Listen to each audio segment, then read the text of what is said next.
shift this way. Oh, okay, folks, we're ready to begin. We will, as usual, wait a few minutes for people to arrive. I did not advertise this one. I haven't promoted it to the YouTube, what they call it, the YouTube posts, YouTube community. I have not promoted it on Twitter even. So today we shall see how much that affects anything. Oscar, hello my friend. And Happy New Year again. Again, there is no begging tagline at the top of this one. I'm still okay for funds and everything. People starting to arrive. Hello. Just give it a few minutes. We're only 1 minute in. We'll give it a few minutes while other people arrive. For you early arrivals, I will say Happy New Year again, folks.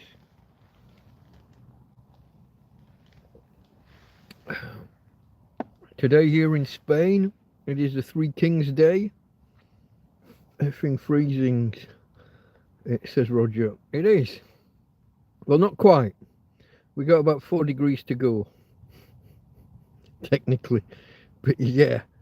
You look cold. I've put, all I've done, this is a very, very thin, this is just a thin waterproof layer that I've been wearing the last few days when I had to run outside or whatever.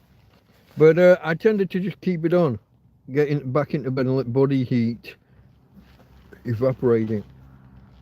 There was no real point taking it off because everything's, well, if I say wet, I'd be overstating it. I've said in the past how some of my bedding draws moisture out of the air. When the air's damp, my bedding gets damp. There are a couple of leaks in the tent over there, and the floor's wet through. Right now, you won't be able to see this because of the lighting, I don't think, but I can.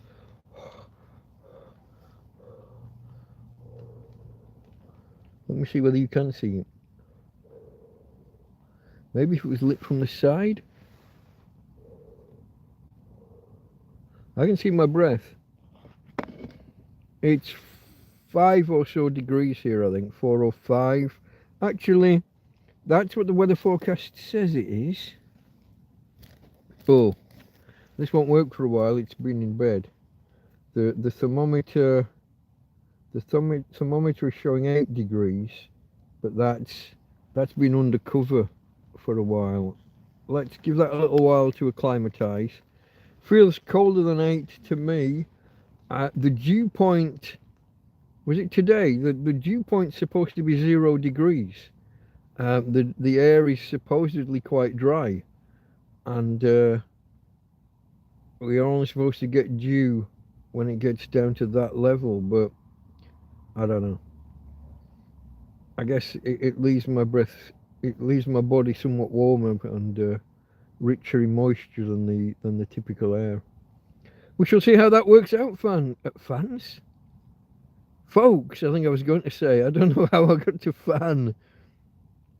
Well, that's a little bit embarrassing, isn't it?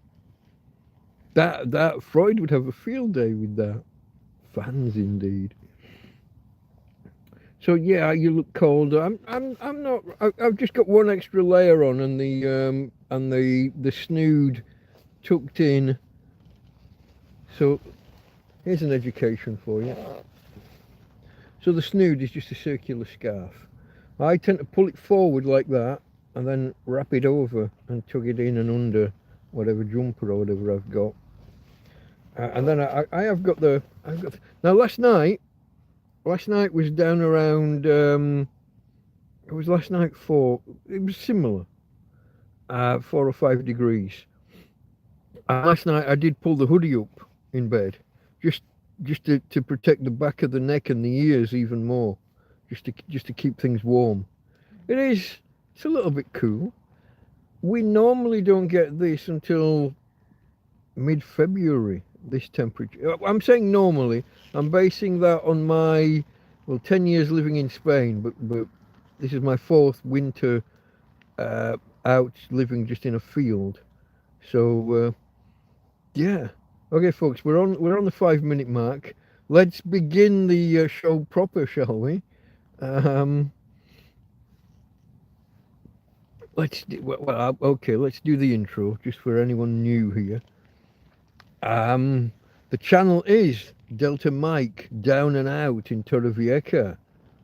Delta Mike, that's me, the eponymous hero of this here story. If hero and story are both correct nouns, I'm not sure. So that's Delta Mike, down and out in Torrevieja. So down and out, homeless, a tramp, a hobo, a vagrant, an indigent person, a person of no fixed abode. Some might say a bum, someone who lives rough, perhaps on the streets, or in my case, in a field. Fortunately, in a tent in a field nowadays. There's me and there's my doggy Tina over here, just the other side of me in bed. So that's Delta Mike, down and out, Torrevieja, in Torrevieja, down and out in Torrevieja. That's a city on the southeast coast of Spain. What can I say? Costa Blanca South, about 50 minutes south of Alicante, about 50 minutes north of Murcia City. So this is a TrampCast Hangout. This isn't a structured or orderly, you can tell that already. This is not a structured or orderly program. This is just me hanging out with you guys. Feel free to jump in at any point with questions. I will no doubt wander off on topics and digressions, tangents from tangents at times. Sometimes I find my way back to the original topic. I don't promise so to do. You just have to put up with me being me. But this is just where I'll give a brief discussion of circumstances of late and any other topics that arise, any matters that arise. So the main topic is, as you saw maybe from the title, maybe you're puzzled by the title. So at 7.5 minutes in, I'll finally get around to the point. That's quite quick by my standards. If you're new here, that's quite quick for me. Some of the normal TrampCasts, I've gone an hour before we've started getting into the meat of the show. If indeed it's even a show.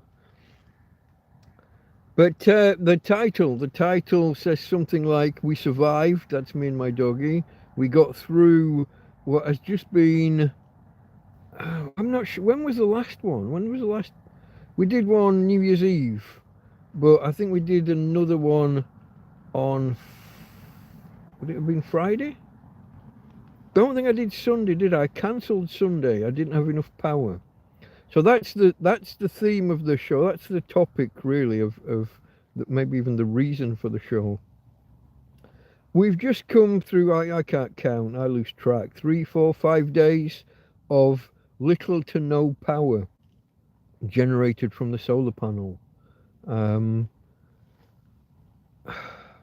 Horrendous rain, not horrendous as in torrential, horrendous as in raining all day again, just like Christmas Day was, if you saw that, where we had 22 hours of rain.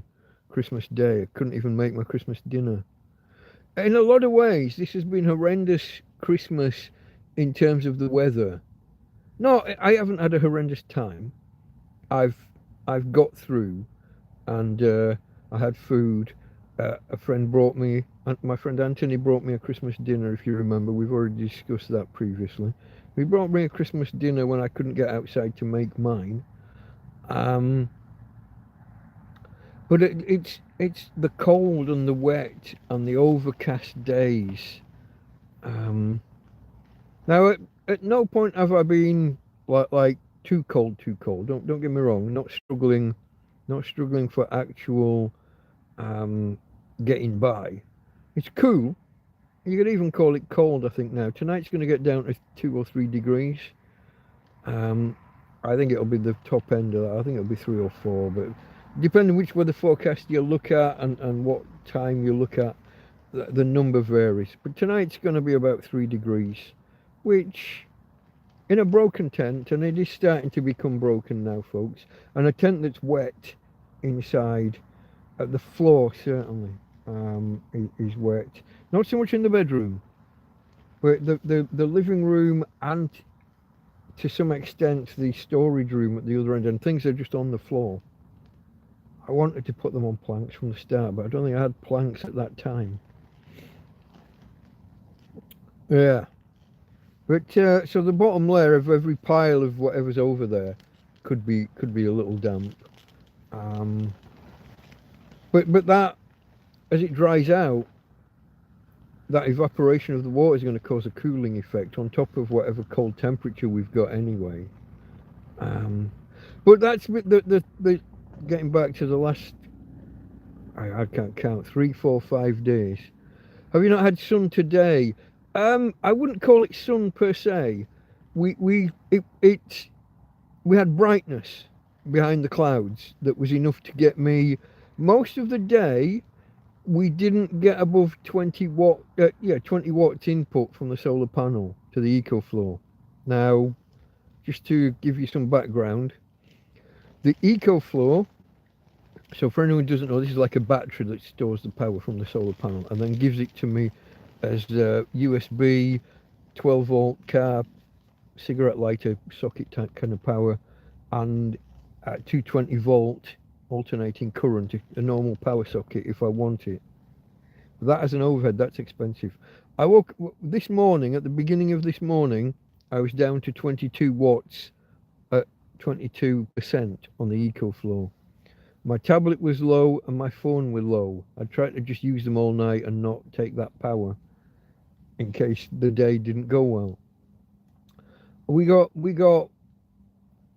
most of the day was like 15, 16, 17 watts coming in, and it was only just enough to charge anything into the EcoFlow. So that charged really slowly. Like I said, my phone and tablet were low, needed charging.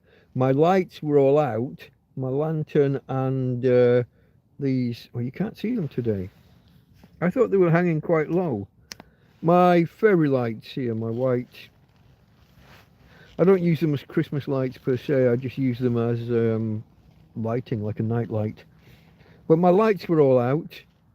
I had the phone and the tablet both set on the maximum power saving modes.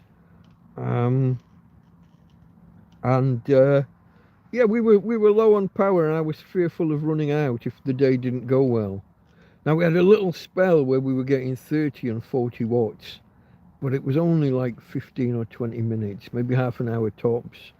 And so today it stopped raining at 4 or 5 this morning. And then, like I said, we got a little bit of brightness. Bitter cold outside still. Anthony, my friend Anthony, that brought me the Christmas dinner, brought me a breakfast this morning on a paper plate. And we sat outside in 7 degrees heat to eat that while I ate that. And that was at almost noon. That was, I think, 11:15 when he arrived. So at noon it was still only 7 or 8 degrees. Single digits, folks, in Spain. It's fucking unheard of, especially this far south in Spain. I will go back through chat, and I haven't seen any comments for a while since let me just get this out. So we've just come through, it's 3 or 4 days at least, isn't it, of having to scavenge as much power in as we could through the day and use as little as possible through the day and night. And we just made it. We just made it. If I'd have charged my phone and tablet, or even just the tablet actually, my tablet was down around 20 or 30%. If I'd have topped that up before the sun came up, the EcoFlow would have probably been close to running out.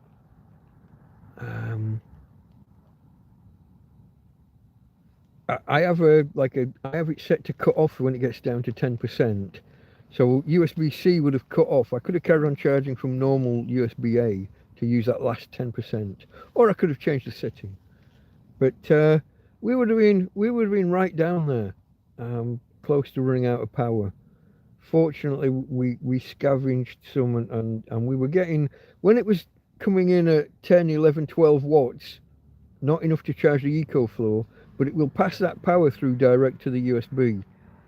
And I was able to get some power first into the phone and get enough for that to become usable again, and then swap them. But every time enough power came in, let's say you're getting 20 watts, if you were charging a phone with 20 watts coming in and the phone was taking say 6, 7, 8 watts, you've not left yourself 15 watts clear, so that won't charge. So then it's unplug a phone. Oh, it's gone low again. There's not enough coming in to charge the EcoFlow. Plug the phone in. Oh, now there's enough to charge the actual EcoFlow. Unplug the phone. And there was a lot of that through the day at various times. And there were periods of thicker cloud where there was nothing coming in. So tomorrow we get proper sun. According to the weather forecasting soothsayers, tomorrow we get proper sun all day, or at least mainly sun all day. The glyphs, the pictograms on the weather forecaster are just sun, no cloud. But those things are a fucking movable feast. A couple of days ago it was raining, and it was like, rain set to stop in 2 hours, says one weather forecast, and the other one says, rain going to carry on for the next day and a half. Pick the fucking bones out of that. And when you're trying to manage solar and get enough to get by, yeah, you know. So that's been my last 3, 4, 5 days. The lack of sun. And here's the horrendous thing, folks. So through the day, you've got solid cloud. And if this isn't a rainy day, at night you've got a clear sky and fuck off cold. It's just like the wrong way around. Instead of having a clear sky in the day and a cloudy one at night to keep the heat in, it's like exactly the other way around. But that's on the days when it's not just cloudy, overcast, miserable and rainy for 24 or 36 hours. So the rain wasn't, like I said, the rain wasn't heavy.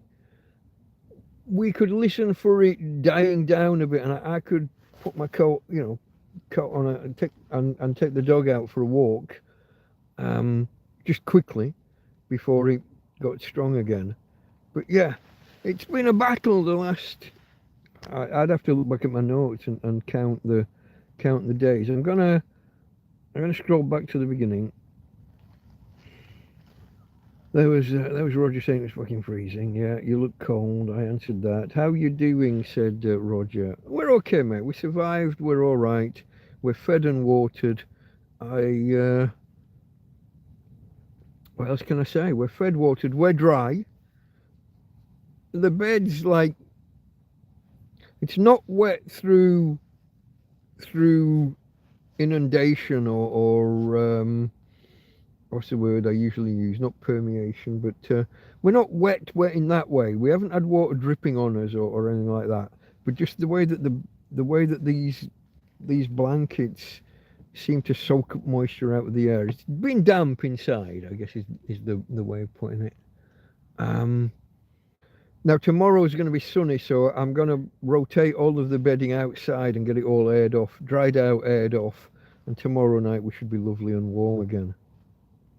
Having moist bedding, like I was saying before, that evaporation from your body heat evaporating the water just cause a cooling effect again. You don't get as warm as you should in bed, which is why I kept the waterproof layer. Even though it's very thin, it is only really a wind protector or slightly waterproof, I guess. But we're all right.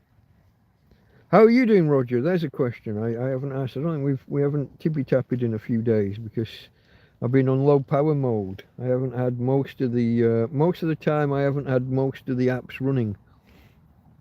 So the things that run permanently in the background, like messaging apps, I've only had on sporadically. But Roger's also in a kind of a similar situation, folks, but he's in a building. But that can be worse this time of year. Buildings can be bloody cold, um, and when you haven't got the full control of the building, when it's not your building, when you haven't got heating. Um, it's like when my last apartment just before I was evicted and they turned all the facilities off. But that was a very very cold. That apartment was really cold um, in winter anyway. I did 2 winters in that apartment. Um,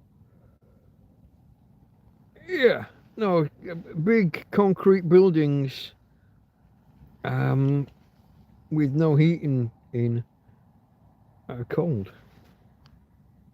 Moving down, okay. Oscar, -5 today. That's in Nottinghamshire, if I'm remembering correctly. I bet diamonds that Tina's under the covers. Hope she's okay. She's warm, she's fed, she's walked, she's peed and pooed. But we've got fireworks sporadically.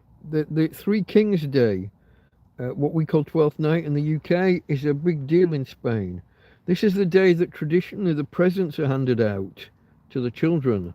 Before they adopted the more widespread 24th and 25th of December, they took the day that the wise men, that the three kings, the magi, arrived. And this is the day that they traditionally... So this is a bank holiday here. A lot of the shops would have been closed, or even the ones that were open would have been on... like holiday or Sunday hours. But people have been letting off fireworks. There was quite a few at midnight last night and at either side. But we've had a few tonight, but they tend to be one-offs, but the big bangs. So Tina's a little bit petrified. I'm leaning this way with my legs because I'm almost in a fetal position and she's tucked in, kind of spooning behind my legs. So I think, okay, her head is just here. I could maybe, she'll probably object, but it is a tradition of the channel, isn't it, to show my Tina girl. So let me see whether I can turn the cameras, not point at anything too embarrassing, and catch the right button for turning on. Hey Tina. Hey Tina. Can we talk to the peoples? Hey babe. Hey, you don't really like that bright light, I know. You're always looking away from the light. Hey babe. Maybe I can find some treats in a minute. Oh, treats. No, you're too worried by... I think she's heard a bang in the background. She's too worried by that. But there she is. She's kind of tucked in behind in the crook of my leg. Look at this. I've got a jumper here that I'm cuddling. Not so much for warmth. Let me put the camera back on the real star of the show. The canine pretender can fuck off. No, I love her. She did annoy me this morning, but we won't get into that. What was I saying? Oh, why I'm cuddling this jumper. In case I have to put it on in the night. Now, I think I've got enough power at the minute that I could put I could power the electric blanket for a while in the night if I felt cold. But the electric blanket isn't technically on the bed at the minute. Well, it's on the bed, but it's not correctly in the bed. So I put it down as a base blanket that when we got in, we laid on top of it. But over time, it worked its way down the bed, and then somehow Tina dragged it off to the right, off the bed where she is. And I've had to just pull it out of there and put it over here. And it's been in contact with the sides of not the sides of the tent, but the sides of the bedroom, and was a little bit cold, and I thought it felt a little damp. But it's not, the point I'm making, it's not here, it's not inside the bed at the minute. I would have to kind of remake the bed if I decided I was so cold I needed to put that on. And for what I remember in the past, how did it work last? It was like I think it was last March or April when I tested it. I've only used it once for real, but it used 10 or 20% of the EcoFlow to power it. Was it for half an hour or an hour? So that I'd have to be quite cold before I started using that. I am fairly confident in the weather forecast for tomorrow. At the minute we're hovering, I think it was around 50% on the EcoFlow. We did get, oh, we're down to 41. Okay, yeah. We were on 58% when the sun cut out, and I've had to power devices back up from really low, power up the lamps and the batteries for the lights, and yeah. So I guess we've used quite a bit of power already. So down to 40-ish already. So the electric blanket would be kind of a last resort. I've always got the option of going outside, boiling some water and filling hot water bottles. But the water's so cold and the air's so cold, and it's been really breezy as well, folks. Really, really windy at times. Now it's quite stable. But this morning, I was considering making a cup of coffee while I had the breakfast that Anthony brought me. And we decided it would take forever. The water will be so cold, almost freezing. The air's cold. There's a wind blowing at the gas burner. It would have used a disproportionate amount of gas to boil a couple of cups of water. So we decided against that. And that's kind of been the, what would you say? That's been the story of the last 3 or 4 days. Oh, Tom Tombstone has arrived. Okay, mate. Let me, slightly colder here to slightly, okay. Oh yeah, are you still in Spain? You never answer me when I ask this. I think you're still in Valencia. Last I heard. Slightly colder here too. How's the downpour situation been? Persistent, consistent, lots of rain, almost all day, every day for the past, I lose track. Basically Christmas. I think we had 2 sunny days in the middle between Christmas and New Year. If you remember, I eventually cooked my Christmas dinner, if you've seen the video. And I think the next day was okay as well. And then it's been shit. The weather's been atrocious this Christmas and New Year. Even the days that didn't rain were just dull and overcast and cold. Or cool. This is the first one where I would say cold. When we're down around 4 or 5 degrees. I think it's 6 at the minute, but going to get less. Let me I got the thermometer out to check the reality. Which way up does it go?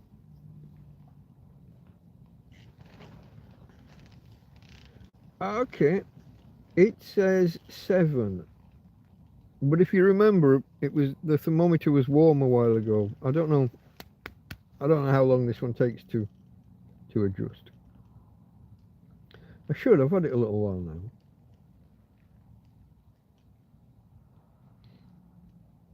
Yeah, well, is it 6 or is it 7? I think it says 7. Bearing in mind, we're inside a tent with the body heat of me and the dog.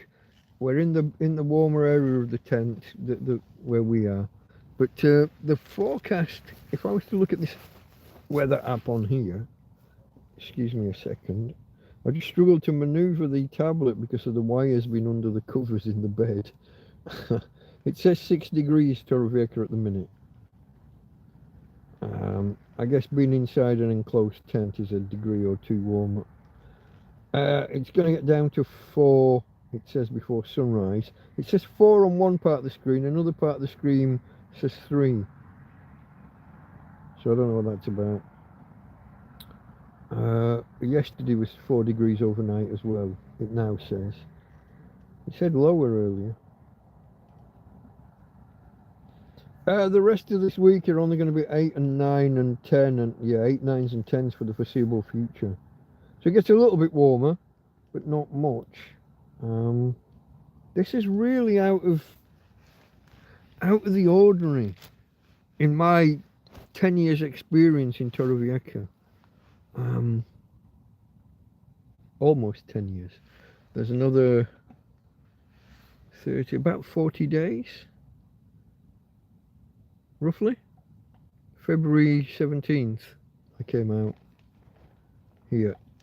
Came out. No, not like that. I came out to Spain. Shush, homophobic comments again. I took the cable out, didn't I, to move the camera, to move the phone around. Let me just put that back in, folks. I'll be getting myself cancelled again.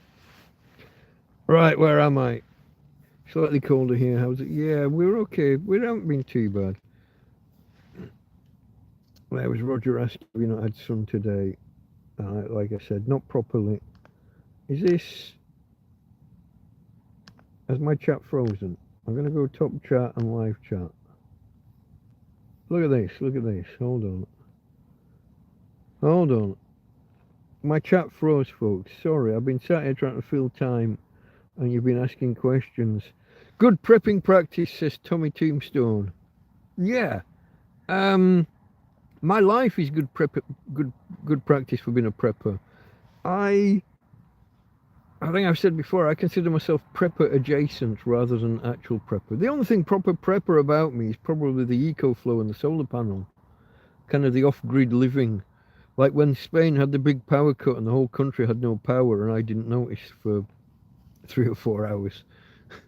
Not until people are holding their phone in the air, trying to hop around on one leg and rub their right buttock with their left hand to try and somehow appeal to the gods to get a signal. Yeah,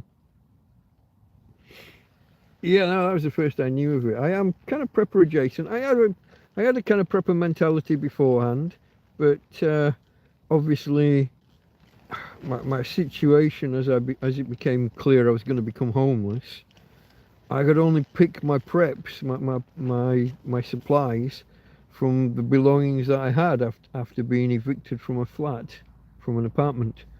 So my options in terms of being a prepper were severely limited. Don't know how to be homeless, don't know how to live in a field.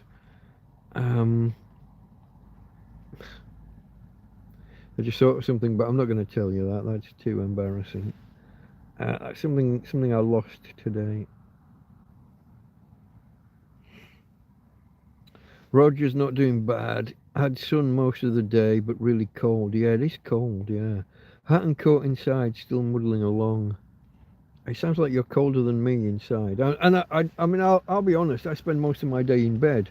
You're sat outside a supermarket trying to make a living. Oh, probably not today. I'm not sure whether they would have been open.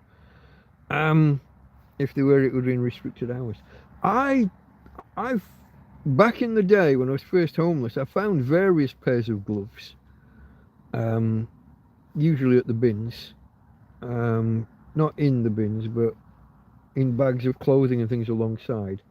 I've got a pair of like slippers. They're like a cross between slippers and socks. They're a Marvel superheroes thing.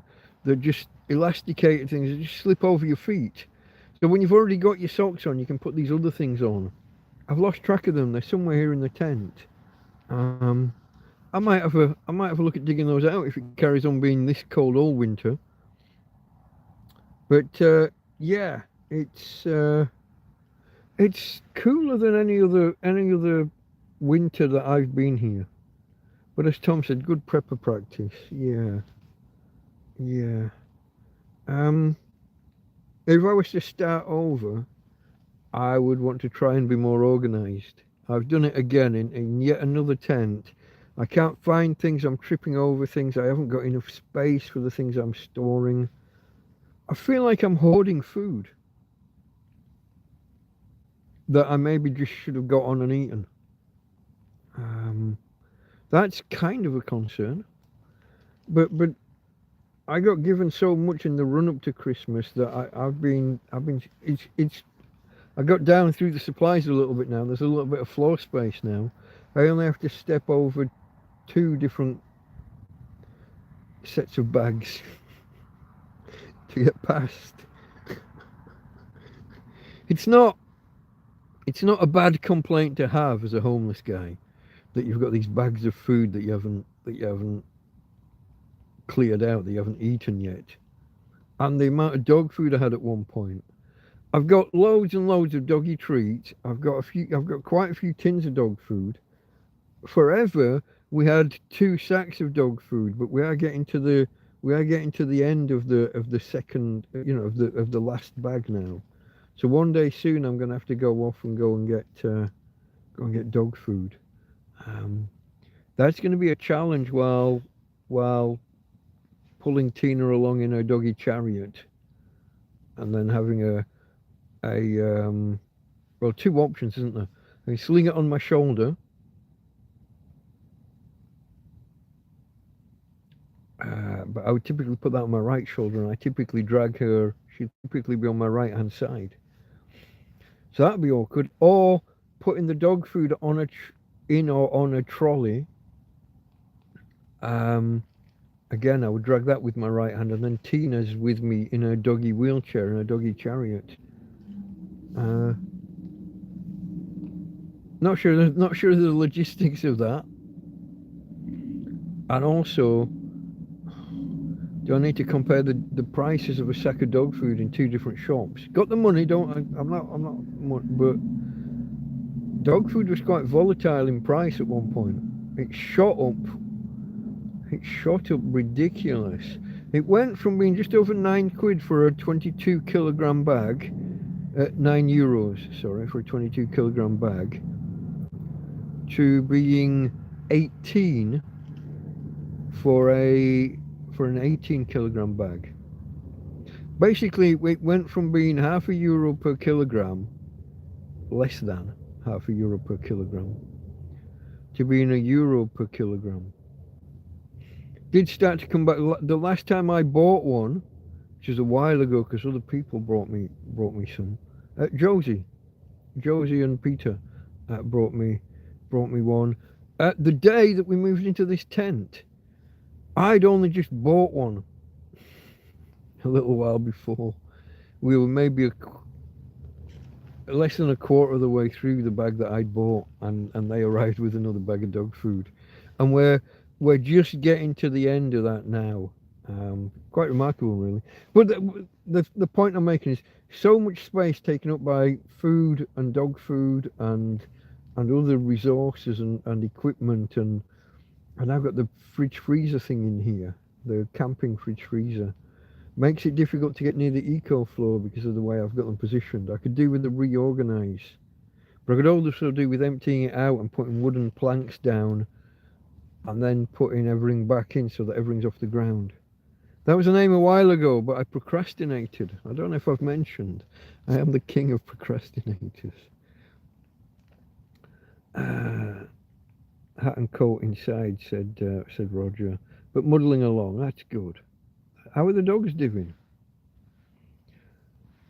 Tom's wearing a jacket indoors too. You're in an apartment, yeah? Does it not come with heating? Feels colder during the day, oddly. Well, there is a strange effect whereby the building structure absorbs heat through the day and gives it off at night. Possibly.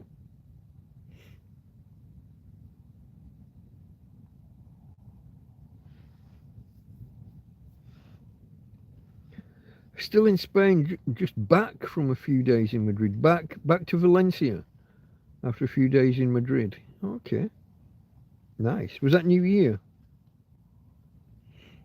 You got 5 days of sun coming. Yeah, I looked at the weather forecast before. It looks pretty positive, yeah. Thank God. We made it though through this, I don't even know how many days, folks. It's been so stressful. Tell you how stressful it's been. I basically haven't slept at night, which makes power consumption worse because I want to be entertained through the night. Now, like I said, I've had the devices on the lowest, the strongest power saving mode, and I did have to spend a couple of nights just listening to audiobooks rather than watching video or YouTube or downloaded videos. Just because that uses so little power. I mean, it's miraculous. If you put your phone into the ultra power saving mode, so you probably know that there's a battery. When you scroll the icons down from the top, you get like the control panel thing. There's a battery icon. If you just click that, it puts you into a power saving mode. But if you click and hold that, give it like a long press, and go into the settings for it, turn it off, and the bottom setting you turn on, the one that restricts what apps can run, gives you like a modified desktop, a modified front screen, restricts you to a lower number of apps, and it cuts out almost all background processors. So a lot of the things that your phone's doing ordinarily in the background, it cuts them all out, puts your screen into dark mode, does all those things that supposedly save power, and it does make a big difference. Even when you've got the screen on and watching videos, as long as you put the brightness right down, as there's the biggie. So your two biggest power saving techniques would be turn the brightness right down to the lowest you can manage with, and if possible, have your phone do something where the screen's not even on. So play an audio book in VLC or some other audio app and turn the screen off. Your phone will run basically forever. My phone, which is, I've always said, is really power hungry. My phone will run for apparently for 2 days. It claims that you get on the modified homepage that you get when you're in this power saving mode. It writes on the screen, or it does on mine anyway. It writes on the wallpaper, on the homepage. It writes an estimate of how long it thinks your power will last based on your recent usage.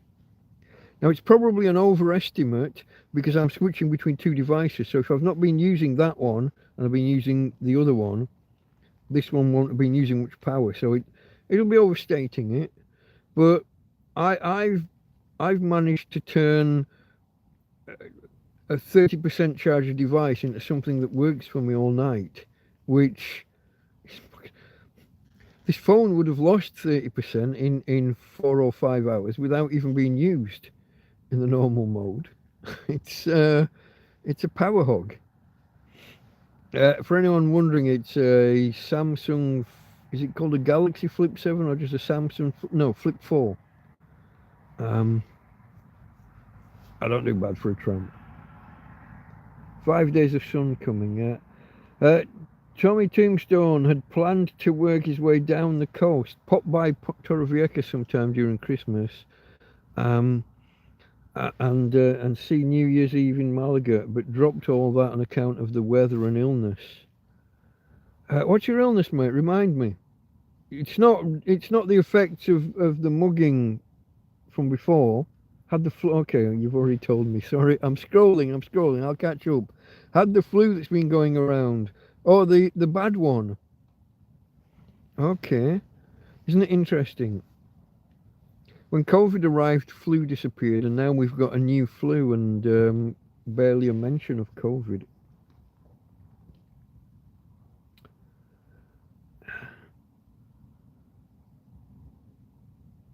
You've had it since early December, and it's only just lifting. You've had it about a month. Wow.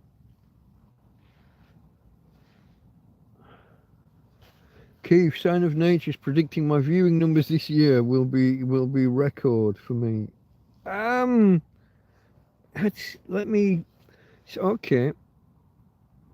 about last year versus the year before. I got a lot fewer viewers in terms of number of views of videos, but my watch hours, the number of hours that people watched, went up massively, more than doubled. But that's obviously, I think it's this year that I invented the TrampCast Hangouts, which can go for What? It's unusual if I close it before 2 hours. I don't think I've ever closed one before 2 hours. 2 hours is typically my minimum, but it's rare that I end before 3. And now I tend to aim for 4 because of how YouTube works. Literally, if the video hits 4 hours, if the live stream hits 4 hours, all of the processing of the live chat and the live chat replay and all of that, and the different resolutions and picture qualities is all done. 20 minutes, maybe half an hour. If I don't make it to 4 hours, it's 15 hours before I can put out a notice saying, hey, last night's TrampCast went well, come and watch it. You need live chat replay. So I basically have to wait kind of a day to tell anybody if we don't hit 4 hours. So I do kind of, once I notice that we're over 3 hours, unless I'm really tired or really low on power, unless there's something gone wrong, that's not real. That's because I just said, unless I'm really tired. I've just had 2 huge naps, one after the other. I did just say, though, that I haven't been sleeping, so I may be suffering a sleep deficit. With that in mind, folks, talking about me and YouTube and how they promote it and how they process it, you could do us a favour maybe and hit that thumbs up. It's always nice if you do. I'm seeing 14 people here, but only 6 thumbs ups, and I'm sure other people have rolled in and out. Very few people watch the whole thing. 4, 5, 6 hour live streams are not for everybody, and it's just a fucking tramp in a field, isn't it? You know what I mean? What can I say? It's just a tramp in a field. It's not that engaging for most people. I will scroll on and. But thank you, Keith. I appreciate the vote of confidence, if that's what it is. Just heard the air, but is that what the big roar in the sky was that sounded like a missile coming into land? The Airbus A320. That's the big one, the biggie, yeah, flying over you, Gran Canaria to Alicante. Okay. Gary, is that Gary? Is that the same? Is that Green Gary as was? Is this a renamed, rebadged Gary, or is it a different Gary? This thing with YouTube changing the bloody display names, I get lost by some of these changes they make. But good morning to you, Gary. Oh, Sir Gary, I guess we're gonna go with. And Darren, evening, Mike. He says evening. Hope you're good. How's Tina girl? Tina's okay. Actually, the bangs in the sky have quietened down, so she's relaxed now. She was a little bit on edge earlier. We had a little couple of hours with fireworks going off. What with Spain really celebrating today, Three Kings Day as they call it, our 12th night. This is interesting as well because in Britain we take our decorations down today, or by, on or before tonight, isn't it, that you have to take your decorations down. Spain, you will see them up for another few weeks. I was talking about this with my friend Karen a couple of nights ago, I think it was. And in historical terms, it's a fairly modern thing, taking them down on 12th night. It used to be Candlemas, which I think is something like 40 days after Christmas. Or maybe it's 40 days after 12th night, something like that. But so, I don't know, 150, 200 years ago, you didn't have to take your decorations down by 12th night. Don't know why they changed, but customs change. But here in Spain, they're still celebrating. This is the day that they give their kids the presents historically. So, yeah. So Tina's tucked in. I did do a view of Tina before, but I don't want to disturb her again. It feels I'm laying on my side, kind of a little bit. What's the bloody word? When you curl up in bed, there is a word, isn't there? It's to do with babies. Fetal position. There you go. I knew I'd get there in the end. Give myself a hint to a clue. Give myself a clue to an answer I don't know. It's a remarkable trick that I do. But yeah. I'm curled up and she's kind of spooning. She's tucked in tight behind my legs, and she's just starting to get the shakes. That means she's about to start running in her sleep, um, which is the only way she can run. So I won't disturb her. If you stick around, I'll maybe get to. I'll maybe show her again later if she's awake and mobile. Buy some 18650 batteries. 3.7 volts, dirt cheap. Connect the positive and negative to the cut wire of a USB cable and you're sorted.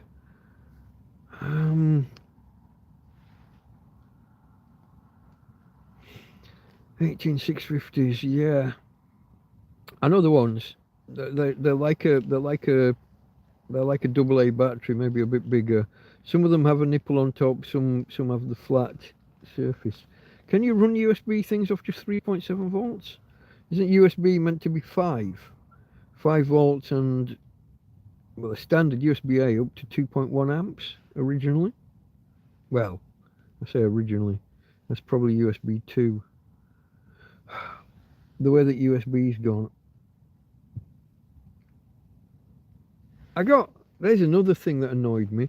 When my power on the tablets got low and I didn't want to use the last bit in the eco, or not so much I didn't want to use, I worried in case that ran out. If you remember, if you've been here a while, a month or two ago, my eco flow used to get down to 20 or 30% and then it just used to disappear.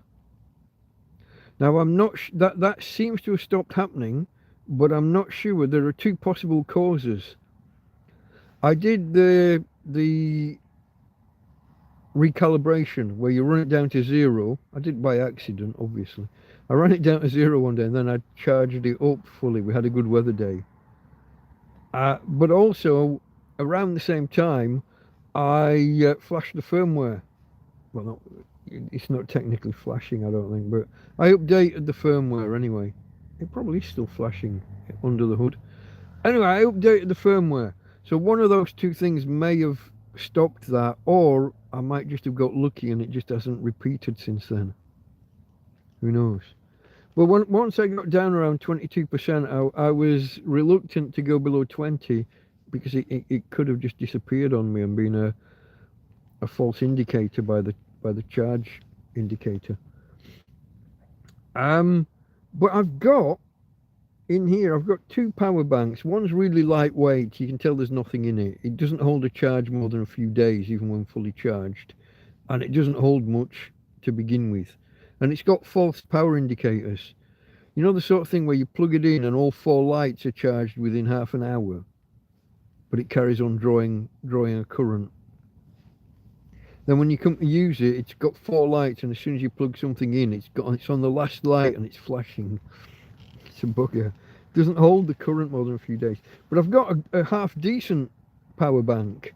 It won't take a charge through USB, but it will take it from it's got its own inbuilt solar panel. Give it 3 or 4 days in the sun and it will charge to a usable level. Can't find the damn thing. The last time I had low power, I couldn't charge a damn thing, and I swore I wouldn't let that happen again. The last time I remember seeing it, it was on my Queen Anne chair over there. But so is everything. I mean, my Christmas tree's on there, there's some food on there, there's some bags, there's a dog bone on there, for fuck's sake. There's some other things on there anyway. I have to work at being more organised. The problem with being organised is when you can't find something, you start rooting and suddenly it's not as organised anymore. And I quite often can't find things. Roger's off, probably bedtime, yeah.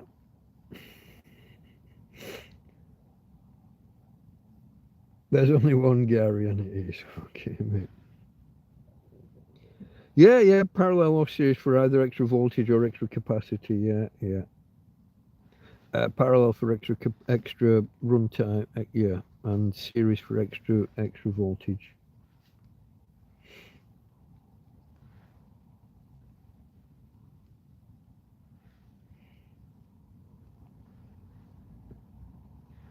No, opening the back cover. That doesn't sound like a job for me.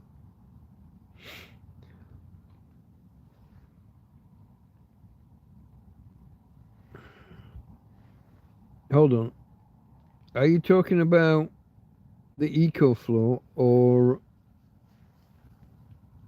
power banks? Hold on. Try open the back cover, disconnect the battery and do a hard reset. When you've reconnected, okay, hard reset when you've reconnected. Sometimes software problems with dies for 20. Oh my tablet, no, my tablets are okay. It's just no. It was the EcoFlow that's had power disappearing once it got down low. Sorry, maybe I misspoke or didn't say it clearly. Okay, folks, a quick swig of beer. I'm leaning on my arm. I don't know. I can't reach for it with my left. I don't like to reach across in front of the camera over here. I got away with it. How are we for audio and video, folks? I should have asked maybe an hour ago. Is the audio okay? You remember we had that problem a little while ago. Have you got any plans? I'm definitely coming back to England. That is my intention. But I don't see a way forward to actually implement the intention at present. Very much in a holding pattern. Just keep alive. If we get to the end of next week and next month and you know, just stay alive until some opportunity arises by which I can get back.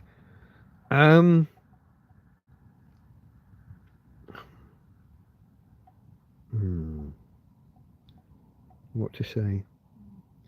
Having a disabled dog. I think I'm gonna have to wait until Tina passes. There are things happening with her.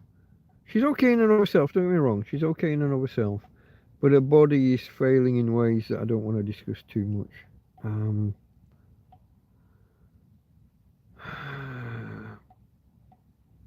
I don't think that travel and a big changing circumstances would be a benefit. But I don't see a way of having those change of circumstances. Karen arrives. Hello, Karen. And I think I was about to say Happy New Year again. I'm going to say Happy New Year to everybody, just in case you weren't here the other day. When did I think it was the 2nd or the 3rd. I didn't do one New Year's Day. I did New Year's Eve, didn't I? Was New Year's Eve Wednesday into Thursday, and I maybe did Friday night. Couldn't do Sunday. So anyway, folks, Happy New Year to each and every one of you. A happy, healthy and prosperous New Year to you all.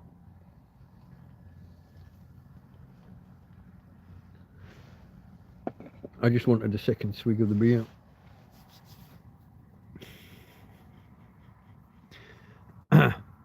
Oh, I didn't mention when Anthony arrived this morning with the breakfast, he did bring me a case of beer, which has possibly saved me a trip to the shop, which I couldn't have done today. I'm not sure what the score was with shops. I didn't look because I didn't need to in the end. But it's possible that the supermarkets were closed all day. It's also possible they were just on holiday hours and we're open. I don't know. Do not come back to the UK. It's a shithole. Happy New Year. I keep watching I watch the news every now and again. I'm aware of events like the scandal today that the police asked the mad mullahs in the mosques what their thoughts were about a bunch of Jewish football supporters coming over. There'll be violence. Our men will be armed. I'd arrested the cunts at that point. If you're a religious leader and you're saying our men will come out armed, how are you not part of inciting violence? Get to fuck. They don't go around asking bishops and vicars how football matches should be policed. They don't go in synagogues asking how football matches should be policed. It's ridiculous. But I'm not going off on politics. Ah, Gary said, okay. Gary said likewise, and to all the other members. I know Karen thinks I shouldn't go back to the UK. I know that I have to go back though, don't I? How do I get my money if I don't go back? I gotta go back. And where else am I going to go if I don't go back to the UK? Spain are not going to allow me to stay here and normalise my circumstances. Not after being here. Well, how would you say it? I mean, I've been breaking the rules for 9.5 years, probably, but certainly the 3 or 4 years that I've been homeless here. Oh no, since Brexit was formalised, I guess I've been an even bigger offender than I was prior to that. So yeah, I hesitated doing the paperwork because of the Brexit vote, and then the uncertainty about the outcome and what would happen and how it would work out. And even after Brexit was finalised, I carried on breaking the rules, I guess, technically. Do it by proxy. You're going to tell me to just sign some form and walk through customs and stuff. Have someone else do things for me. I looked certain things I wanted to do with the bank. I looked at setting up a what's the word? Where you give someone else the power. One of the two words is power. Something power.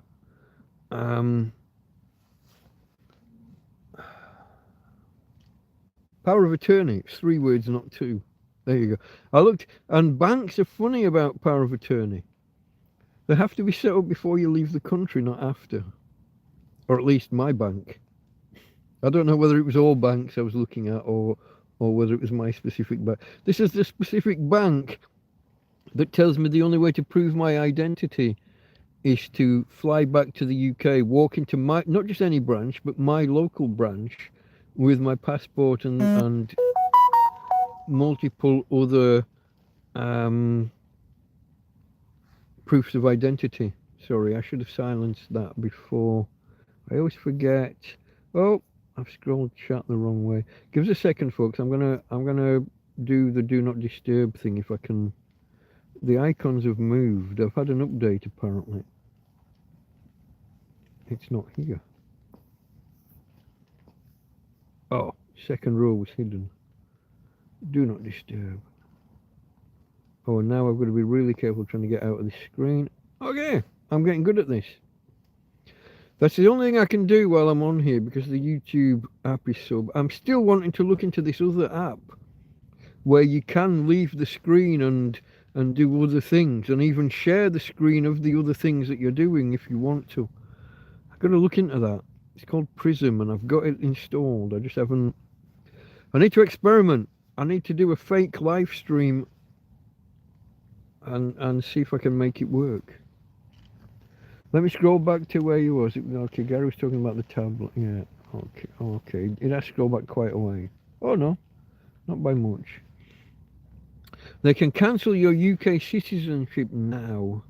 I don't think they can do that with someone who's UK born and bred, can they? If you're being naturalised, they can. Even then, only if you've still got a citizenship somewhere else. You can't be left, or at least the last I heard, you can't be left with no citizenship, no, there's a word and I'm not getting it. I don't think they can cancel them altogether. Although they wanted to with that Shemima Begwin and whatever she's called. But didn't that all get overturned by courts? There's no guarantee the UK will have me back. I'll jump on a dinghy then. Did the Three Kings bring you anything this morning? A plate of breakfast from Anthony and a case of beer, I guess. So let me do this as well. And my mouth's a little bit dry, so I needed to. Cheers to my friend Anthony for the breakfast and for the branded beer. It'll be backwards for you guys. I don't know why YouTube can't fix this. Amstel, a proper brand of beer for anyone who can't read backwards. I'm told some people can't. A proper I don't often get to drink a proper brand. Normally I'm on supermarkets cheapo own brand. 30 cents a can stuff normally. I'm on the expensive stuff here. They're 50 to 60 cents a can. Okay, going up in the world.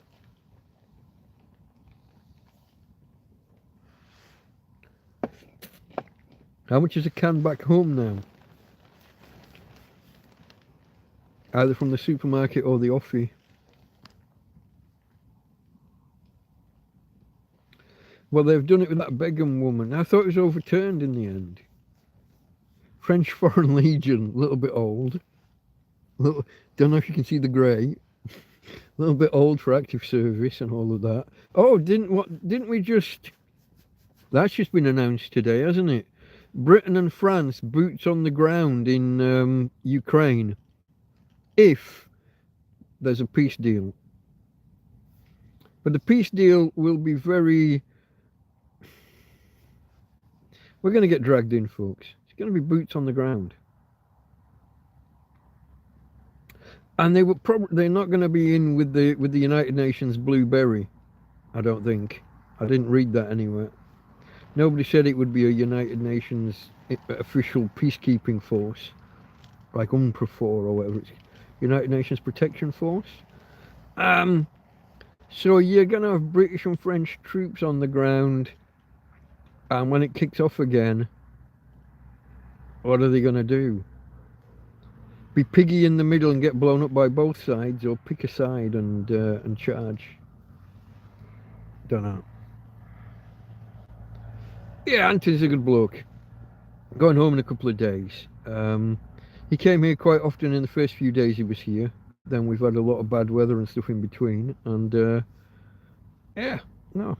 I said to Tina this morning, because we've had so long with bad weather and what have you, I said to her at about 7 o'clock this morning, I said, Uncle Anthony we might see Uncle Anthony today. Somewhere between 9 o'clock and, I predicted between 9 and 11. I came at 11:15, so I was a little bit off with my prediction. But no peace deal on the table, but judging by attrition rates, the British Army will last 2 months. We're so undermanned, understaffed, under-equipped. We've got the best troops in the world, arguably. I don't want to be too like gung-ho and what, but arguably the troops we have are the best trained in the world. But when our soldiers were like in Afghanistan and stuff, they were having to get their parents or wives or girlfriends or whatever to send them over better quality bulletproof vests, better quality boots. What else? Durex to put over the. You don't want sand in your weapon system. So you know there are certain prophylactics, certain barriers that you want to put in place to keep. So all of they were having to send home for shit. What the? British soldiers are always, when the Yanks get there, they're always jealous of how over-equipped the Americans are. I don't mean over-equipped, I mean in comparison. You can't be over-equipped. But in comparison to British troops, our guys we're an army we're a military run on a shoestring. We built an aircraft carrier and couldn't get the planes to put on it.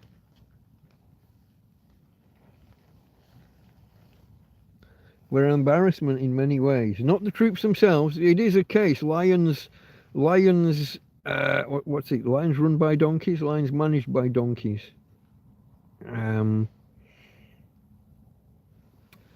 Yeah, recruits, fitness. Yeah, standards are higher. The Americans, the Americans' tolerance for drugs amongst their armed forces. Yeah, the blue on blue, the the friendly fire stuff.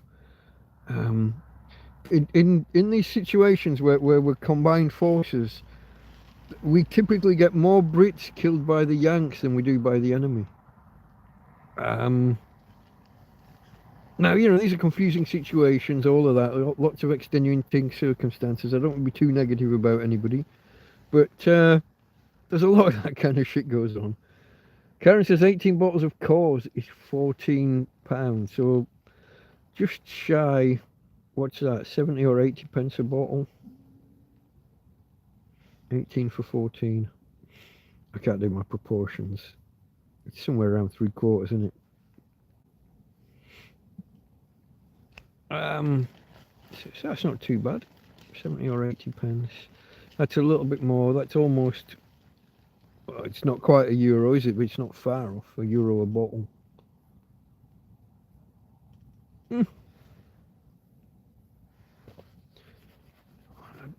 I'm not even sure how much this Amstel is. I just guessed it's about twice as much as my cheapo brand. But yeah, we'll see how we'll see how that all works out over there. I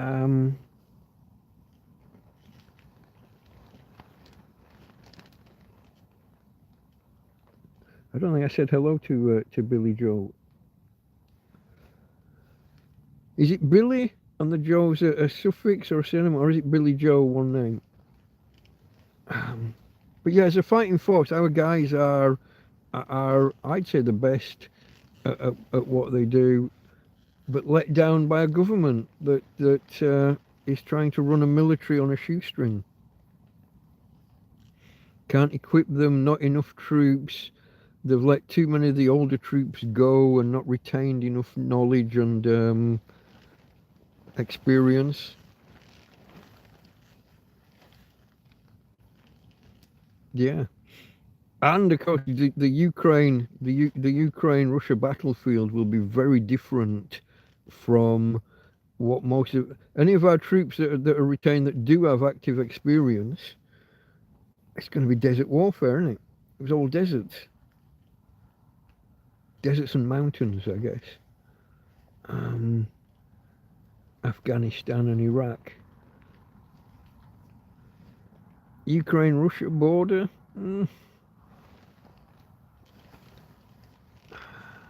£1 of Amstel's £1 a can from Tesco. Fuck. Yeah. Wow. That's the supermarket price. From the offie, what, you're going to add another 20, 30, 40% on top? Jesus. I do remember when I left the UK, John Smith's and stuff like that, for the 500ml cans were getting up towards £1 a can in the off license. But I think there was something pushing the price up at that point. I don't think that was normal. And this was like a local corner shop rather than a proper supermarket, you know. It wasn't like a Sainsbury's Express or whatever. It was just a corner shop. Bye, mate. Karen's blocked me again. We'll catch up later through email. You're not blocked. If you were blocked, I wouldn't see your message. Take care, mate. Bye for now. Yeah, folks, email address is in the description of every email if anybody ever wants or needs to contact me about anything. Also in the description are a whole bunch of playlists that you might like to engage with at some point. There's a couple of links to some friends' websites, or friends or just friendly websites. And there's information that perhaps people sometimes used to ask if I had a PO box or anywhere an address for receiving things. There are some of these postal box things here now, and there is a method by which you may send stuff if ever anybody was of a mind to. Details in the description, as well as just some other waffle. Always the way.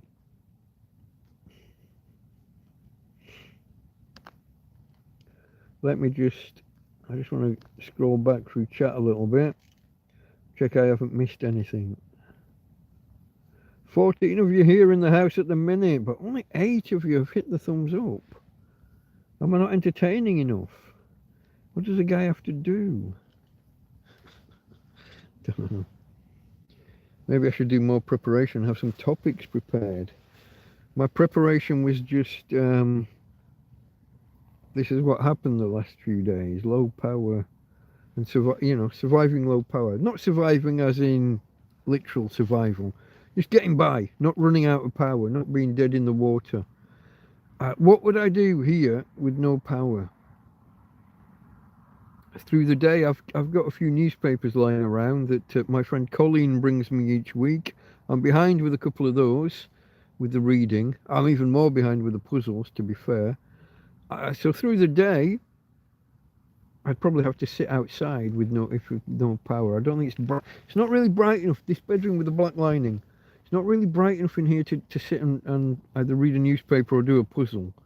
But I'd have the option of going and sitting outside in 7-degree weather at nearly noon. 7-degree weather to do a puzzle. There's the odd book lying around in here somewhere that I never got around to. I could have jumped on that. Nighttime though with no power. I say no power. I've got head torch. I've got 2, but one of them's kind of broke. The switch is kind of broken. Oh, it's back there somewhere. I got another one my friend Joby gave me. That oh, that's USB chargeable, is it? I don't think that one takes batteries. I do have a pack of normal batteries.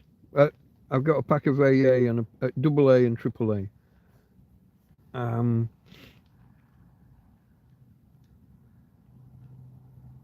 I have got another light somewhere actually that would take batteries. I'd have to dig that out. That's going to be way over there and in that corner. Last time I saw it. Either there or under the chair maybe. Track down a light. Track down my real batteries and the non-rechargeable ones. Oh, this takes batteries. I just always use rechargeable. You see, I'm so used to just recharging every 2 or 3 days. I have to recharge the batteries in the. You can't see them. I'm talking about my my string of fairy lights. I've got a second string as well somewhere that I haven't got around to using yet. Thank you, Karen. But yeah, I could power up the 2 strings of fairy lights with actual batteries rather than rechargeable.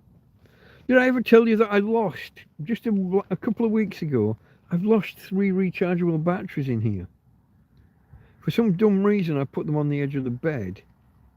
And now I can't find them. And you'd think, oh, they'll have fallen off the bed just down the, no. Not that I can find anyway. So anyway, apart from the fact that I've lost batteries, misplaced things, I lost one of those 12 volt to USB adapter things that, you put in your car cigarette lighter port. That's what I still call it cigarette lighter. People now call it the car power distribution port or some such. But anyway, I lost one of those in here. It's been gone for months and months. It's going to be fun when I eventually abandon this tent for the new one. I'm going to be finding all sorts of shit that's lost. And that'll be a chance to reorganise. But Karen's got her fairy lights on. It felt dark without the tree lights. It does, doesn't it, when you've had them on. I thought you weren't taking the... Have you still got the tree up? Folks, this is Karen that I was discussing the taking your decorations down by 12th night and bad luck versus, I think it was Candlemas. The former religious, you took it down yesterday. I thought you were against it. I thought you were leaving them up. So you've taken the tree down, but you've put the fairy lights back out. I assume these are fairy lights that were on the tree. Or are these separate ones that you'd had like strung over a window or strung around the walls or something? I'm being nosy. Sorry, folks. And I'm being nosy in public. I shouldn't do that, Karen. I'm sorry. But yeah, I use these year round. These are my nightlight. Um, I think if I turn my main light off, you wouldn't even be able to see me in here. Separate from the tree. Okay.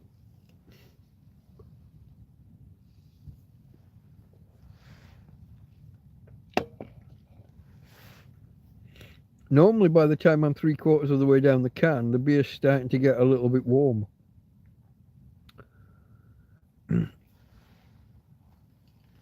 I've got no idea what a jisk even is. Sounds Scandinavian.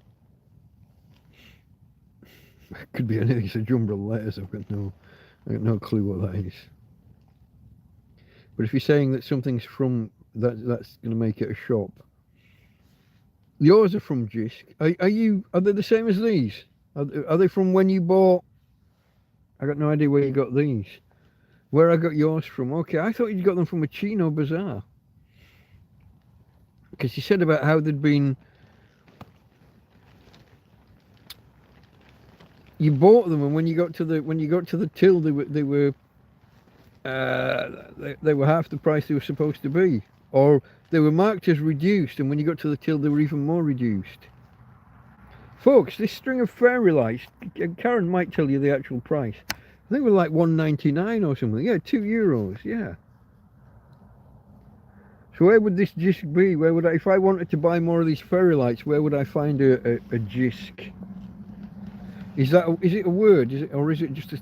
I could pronounce it JYSK, but I got no idea, folks.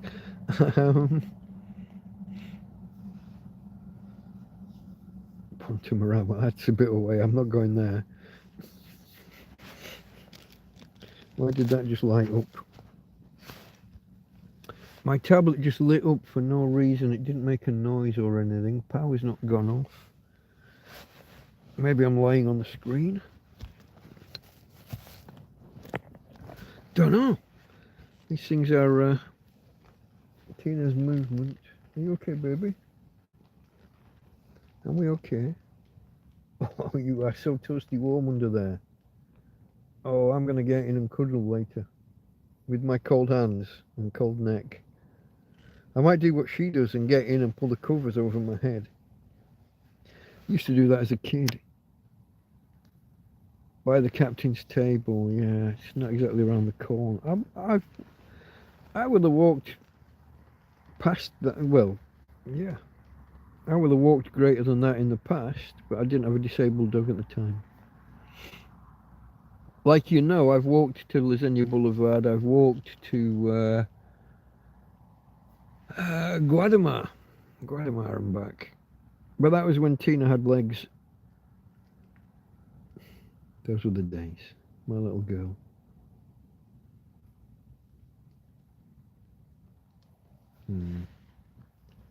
Starting to wonder about her. It's round the corner from you. Well, it's round the corner from you when you're here. Okay, folks. Any other questions, topics to talk about? Is this just going to be a quick stream, me just letting you all know that I'm okay after not broadcasting Sunday night? Is it even broadcasting? I guess it must be. It's not exactly broad, with 9 or 10 viewers. I think we reached a peak of about 14, did we? It's a tramp in a field, folks. It's never going to be that exciting. Karen's blocked everybody. That's it. That's what it is. No Jack Attack, or Jack Attacked, as he now is. No, unless he's out there and lurking. Who are the lurkers? Come and announce yourself, you buggers. Come and say hello. I know you're out there. There are lurkers around. This beer is too cold to hold. And so actually is my tablet. I was charging the phone before over when the EcoFlow was in the other corner, I had the phone plugged in over there, so I had to hold I was holding the tablet. So cold. Super Enriched can't possibly be blocked because he talked to me to tell me that he was blocked. If he was blocked, his message wouldn't have arrived.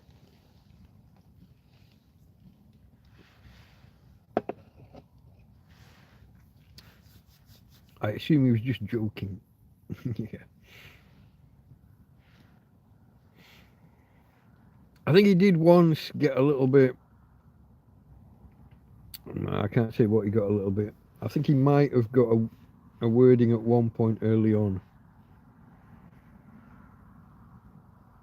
I don't think he's ever been blocked. If he was here still, hold on. Where's Oscar hiding? If I can scroll back far enough, here, I should be able to click on his message, bring up the stuff. Oh no. Well, okay, when I watch it on playback, I can see whether people have been blocked or timed out or whatever in the past. While I'm live, I don't get as many options. Perversely enough. Yeah, no. He's joking. He deserves to be blocked for joking that you've blocked him. Maybe I've missed one of his messages. Maybe he felt he was blocked because he posted something and I haven't responded. I don't know. What's funny is okay. I should have announced this at the start. Anyone who is still out there, make sure that you're not on. Make sure that your live chat, is not set to top chat. You want to have it set to live chat. All messages are visible. That's the wording I get here. Anyway, I don't know whether your wording varies. If you want to be in live chat, top chat can leave some messages hidden. In my experience on other forums, I prefer the word fora, but in my experience, up to, I don't know, somewhere between 5 and 10% of messages can be hidden from you at any one point. I had one when I was over on Scruff Dog's channel one day. I posted a message, and when I scrolled back, I couldn't see my fucking message. In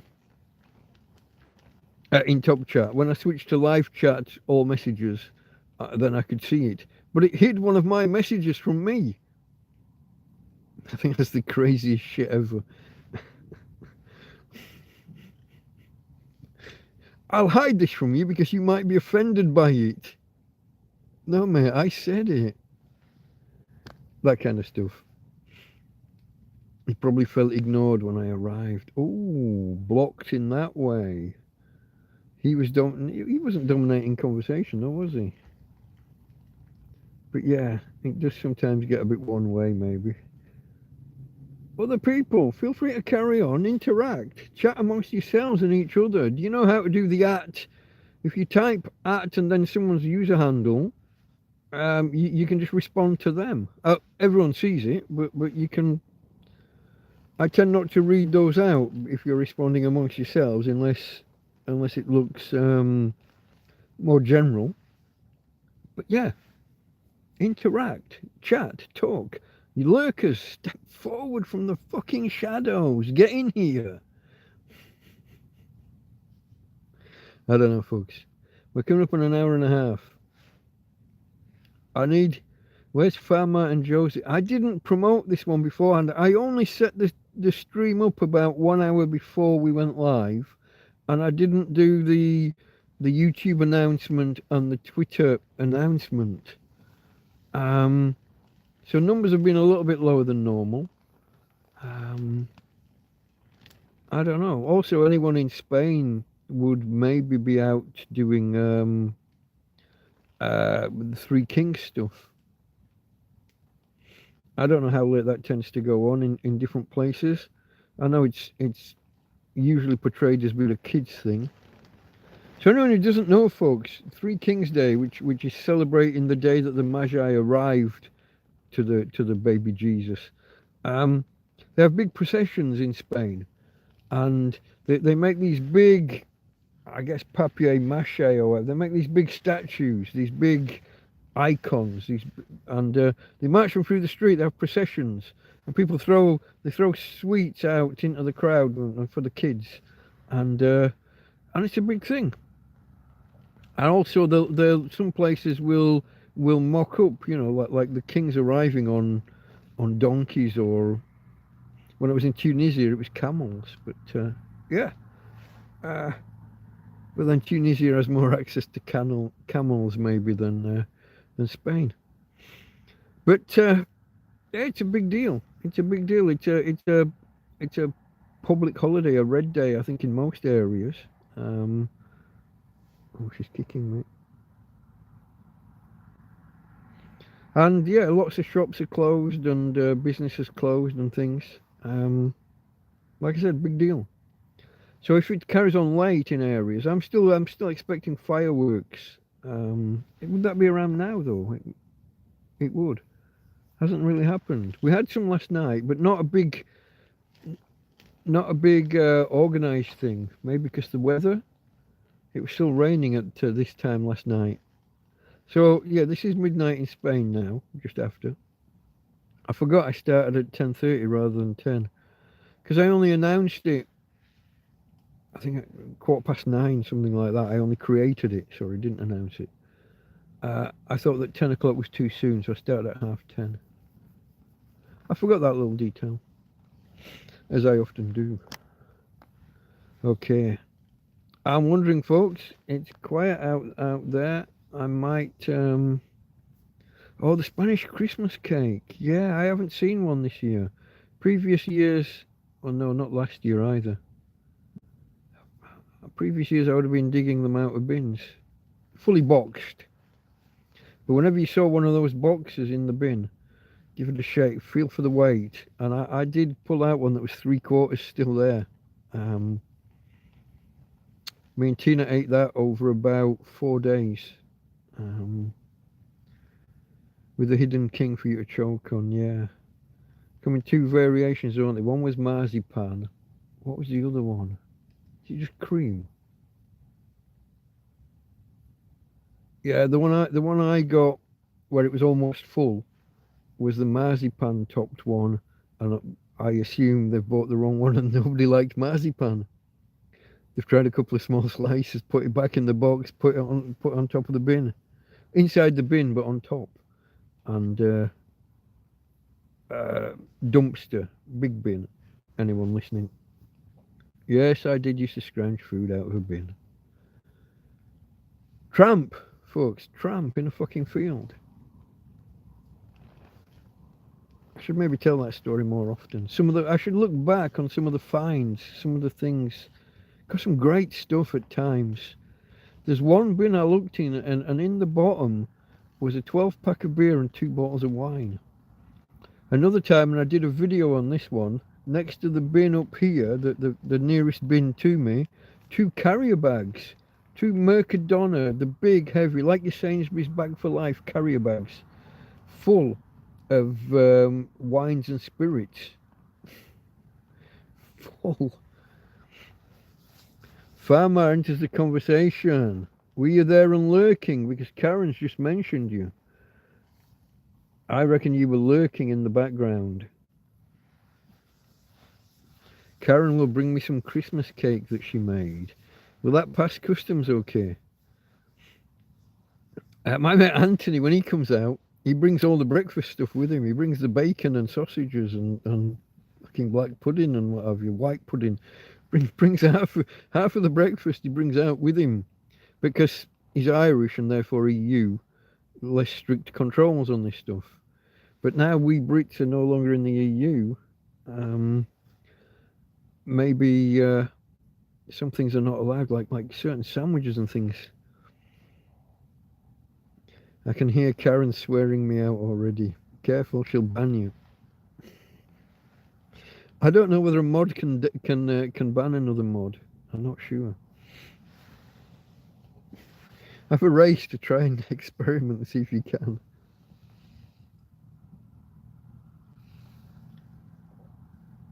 No, don't, because I don't know how to. I don't know how to retrieve people once banned. Last go. Got to get those last few drops out because it's not that malarkey. Once I crush the can like that and throw it over there, I don't want it all leaking out everywhere. My bin is closed, so I can't reach from here, so I just throw them over there and put them away in the morning. If anyone can do it, Karen can. This is true. This is true. Come on, there must be more of you lurkers out there. Come and say hello. If you're a first timer, maybe you want the backstory. What's this all about? Well, I'm a homeless guy. A homeless Brit living in Spain and forced by circumstances which I will summarise. But yeah, forced to be homeless. My bank in the UK decided I'm not me. They won't accept any form of proof other than me walking into my branch, which is now in Lancaster in Morecambe. It was Lancaster, whereas it was previously Morecambe. They've closed my branch, but they want me to go to my branch. And present ID. Here we go. Pound, smash, poke, prod, press, push, punch, slap, chomp, bump, tap, flick, kick, click, lick, rub the like button and subscribe.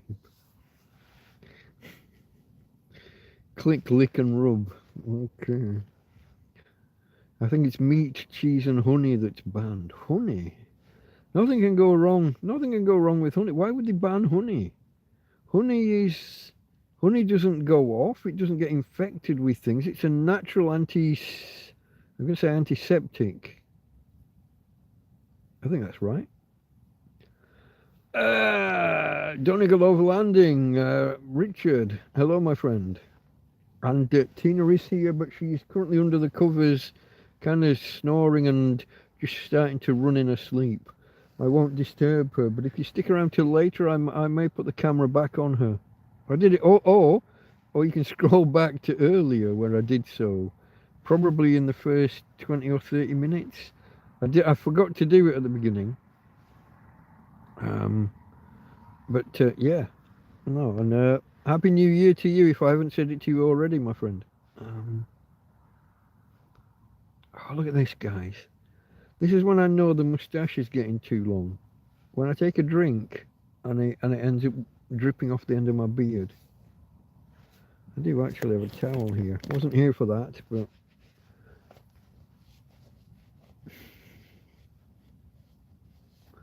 maybe I just missed my mouse with that last drink. Oh, and I was to crush the fucking can. Oh, that was my first can. It had to go under the light. It had to be part of the tripod. Let me just get the next can out. I'm assuming, folks, this is not going to be a 6 hour. This is not going to be a 6 hour TrampCast. So the other beers will get put away after. But we're only on an hour and 40 or thereabouts. Let me wait. Okay, it didn't splash as much as I thought it did.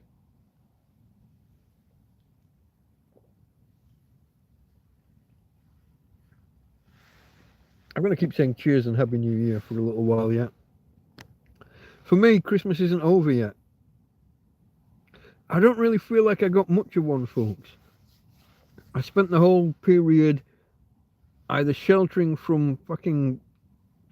Well, Christmas Day itself was torrential.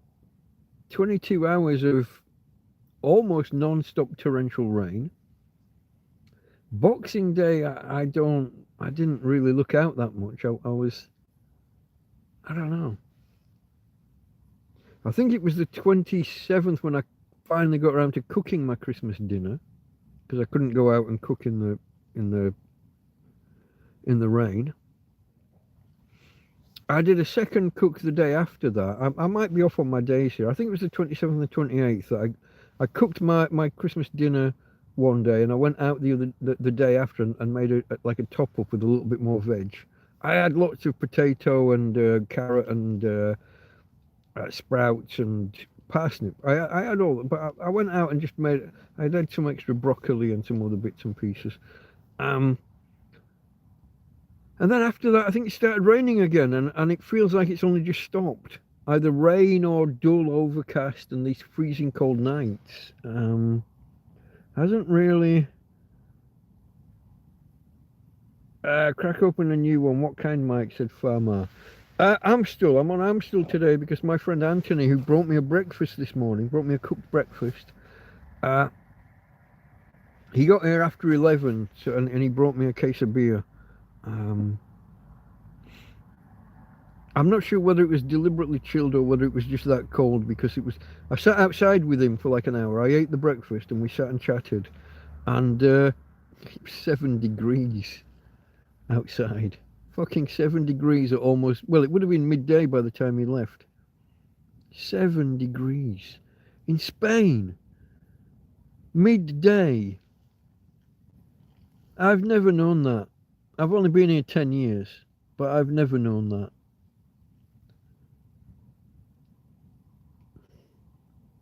I've probably only had the weather, we've probably only had the temperature down below 7 degrees or you know, in that area a dozen times while I've been in Spain over 10 years, and that would typically be night.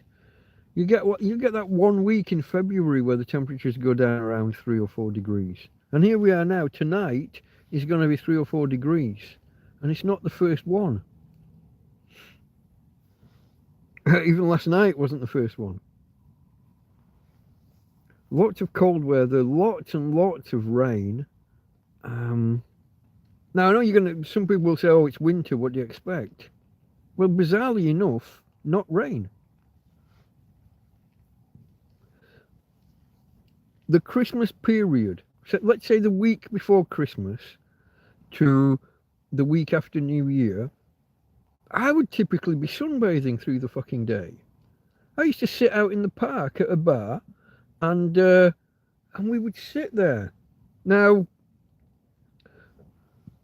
I used to say that the winter was different to summer in that the length of the hot period was shorter, but it was almost as hot. Regularly in the high 20s. I've said often about how I sat outside Tweety's, the fish and chip shop, one day, 2 or 3 days before Christmas, and the pharmacy sign, it was a glorious day, and the pharmacy sign touched 30 degrees. I think the Scottish couple in Spain, Barry and Karen, said something similar a few days ago. I think it was a New Year's Day or 1 or 2 days after, maybe. They did a video walking along the beach and got the beach bars and things, and they said they were there like in anoraks, kind of wrapped up, and they said when they first arrived here in like the first or second week of January 5 years ago, I think, they were sunbathing, and here we are now, 3, 4, 5. It didn't get to double figures today. The temperature did not get to double figures.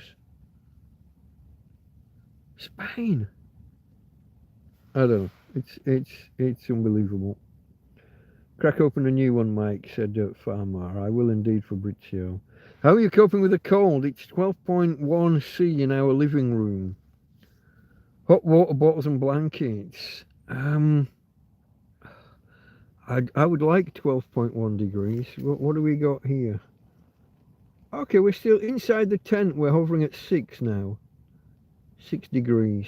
The temperature tonight's going to get down to 3, allegedly, according to one of the weather forecast apps.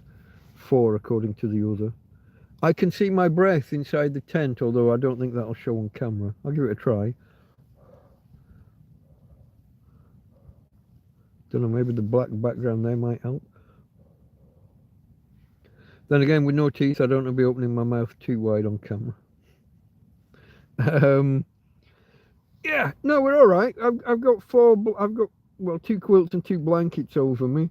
I've got my living hot water bottle, my little Tina doggy darling, tucked in behind my legs, she's cuddling me actually. I got an electric blanket over my shoulder that started off in the bed but worked its way out. That I could, if it got bad enough, I could put that in. I've actually got a little bit of power in the EcoFlow for once.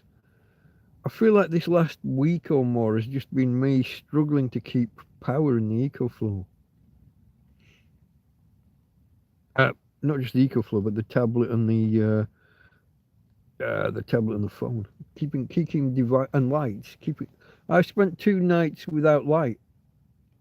I didn't have enough power to spare to give them a full charge. These ones, oh, you can't see them. There are some fairy lights just here. These ones, if I turn them off and leave them off for a couple of hours, if I need light, I can turn them on and they'll stay on for 5 or 10 minutes still. They'll draw a bit more power from the batteries after they've been off a while.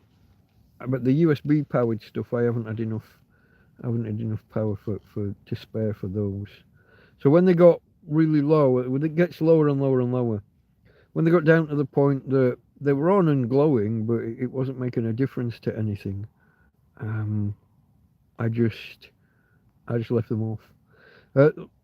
I've had my whatever my nightly entertainment was, phone or tablet, I've had them on the highest level of power saving mode, turning off everything that's extraneous, turn off Bluetooth and the hotspot sharing and all of that, turn off Wi-Fi on the other one, mainly watching things that are already on the device or listening to audiobooks and turning the screen off.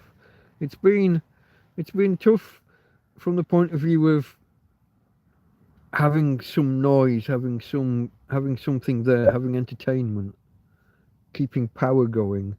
But it's not been tough in terms of temperature.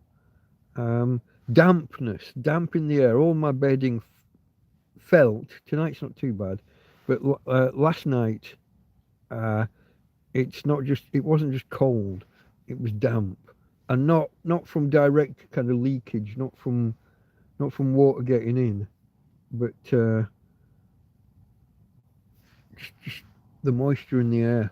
I've got a couple of quilts, I think, that just draw that in, which makes it worse. Makes it feel colder than it needs to be.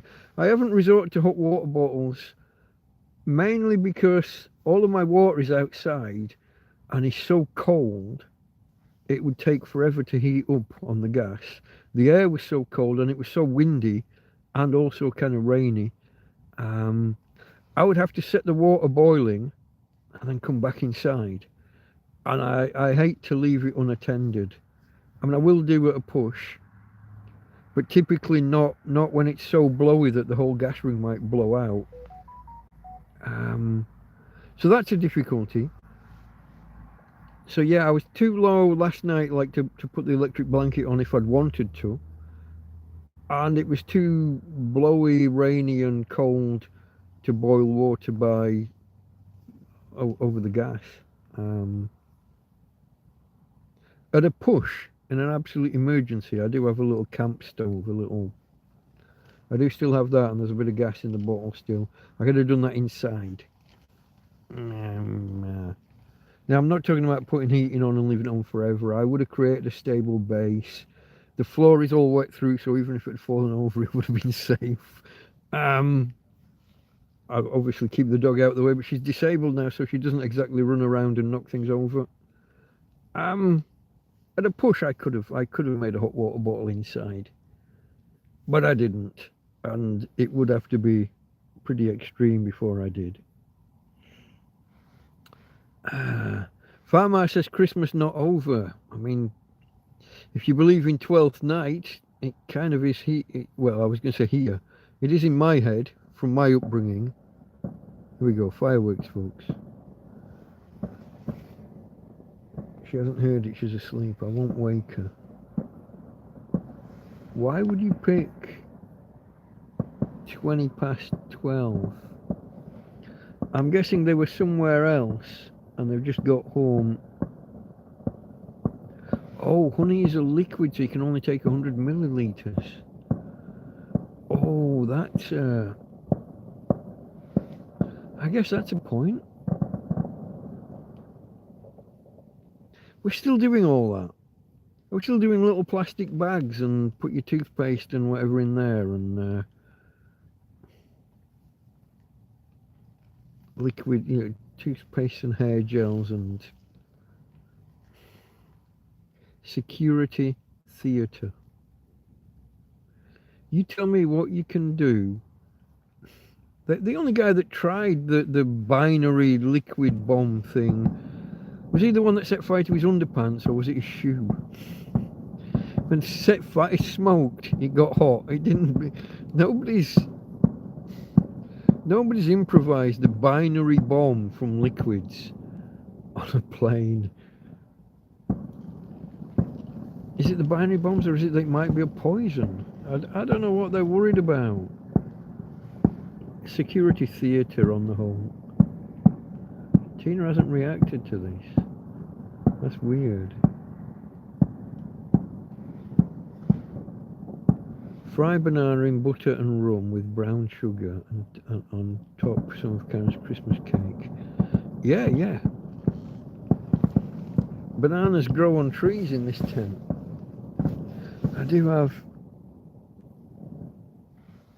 don't have rum, although I could buy some. Actually, my next alcohol purchase, if I next go to the supermarket, it's going to be another one of those. You remember I got that licorice? Tina? It's okay, babe. It wasn't licorice, was it? It was aniseed. It was an aniseed spirit. You're okay, babe. You're okay. I've got you. You're with Dad. You're with Daddy. You're safe. Nothing can hurt you when you're with me. You're okay, babe. Come here. Tina's okay. Daddy's okay. Come on. She woke up just as it finished. You're okay, babe. You're okay. Tina's okay. Come here, babe. Hey. It's okay. Keep the blanket. Keep the first blanket over the top, okay? Otherwise you get cold. Come on. Hey, I'll get you. I'll get kisses. Come here, I'll get kisses. Come here. Kiss the daddy. No kisses. Ok, no besitos para papi. Ok, no besitos para mí.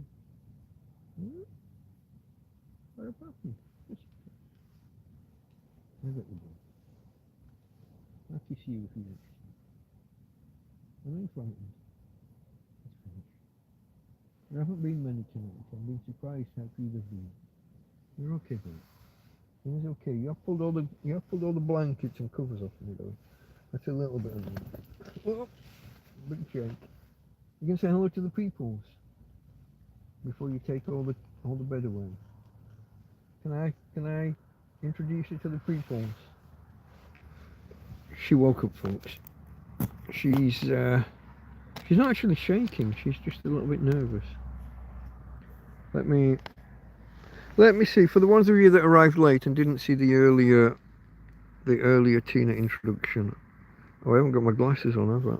Let me put those on my head. Hey, babe. I know you don't like having the light shone on you. I gotcha. Here we go, babe. Here we go. You don't want big lights in your face when you've just been woken up.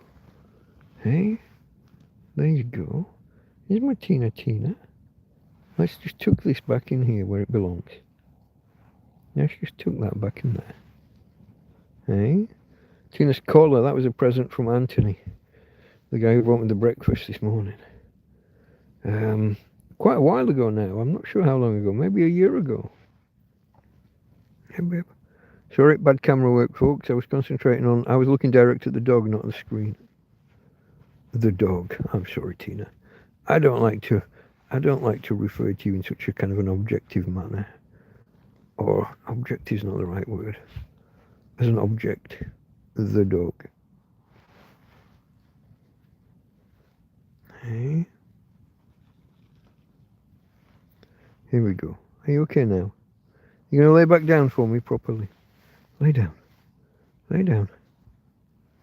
Come on. We're still talking to the peoples. Come on. I need to put these covers back on, Del. I'm going to get cold if you don't let me Keep your blanket.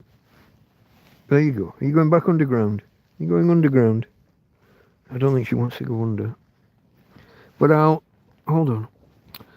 Let me do it right. Give us a second, folks. Give us a second. I've got to find a way. Oh, I've got to find a way to pull the covers up and cover me so that I don't freeze my bits off. But at the same time, I got to leave her head free and not under the covers. Okay. She's settled now. You're an awkward bugger, aren't you? Now you've settled for going back under the covers. She doesn't like my cold hands on her neck at the minute, though. Hold on, folks. Let's rearrange. Let's reorganize and rearrange. A bit more warmth. I've lost my jumper from off my... Actually, I put the jumper here inside the bed to warm the jumper up and to kind of to air it, to kind of dry it off a bit. It just slipped away. Now I was missing it from on the trunk of my body. Keeping warm just by cuddling a jumper that I'm not even wearing, while wearing a really thin raincoat inside. Not sure if it's meant to be a raincoat or a windcoat. This is from my running days. This was just a top layer for, I don't know, back when I used to be young and athletic, about 12 or 13 years ago. Let me scroll. Banana in butter with sounds lovely, with brown sugar. Yeah.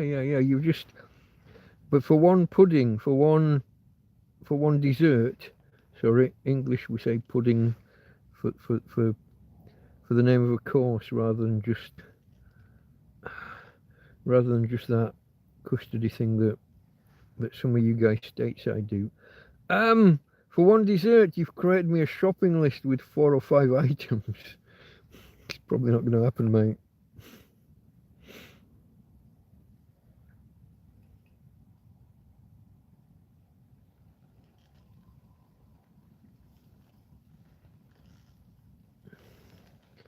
When I say questionable things with honey, I was talking about lambasted loved one.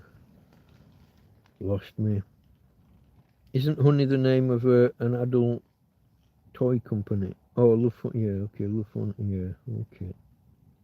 Farmer, my Christmas cake is a fruit cake soaked in brandy. We normally have it with cheese. Are you going like the proper Christmas pudding, or is it more of a currant cake thing? Freezing rain here.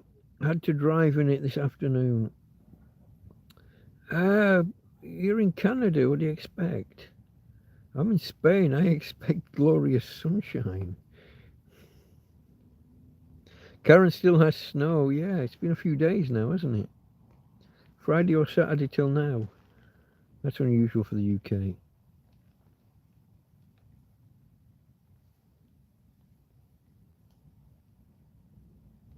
Have you got your heated blanket on? No, I don't have enough power for that.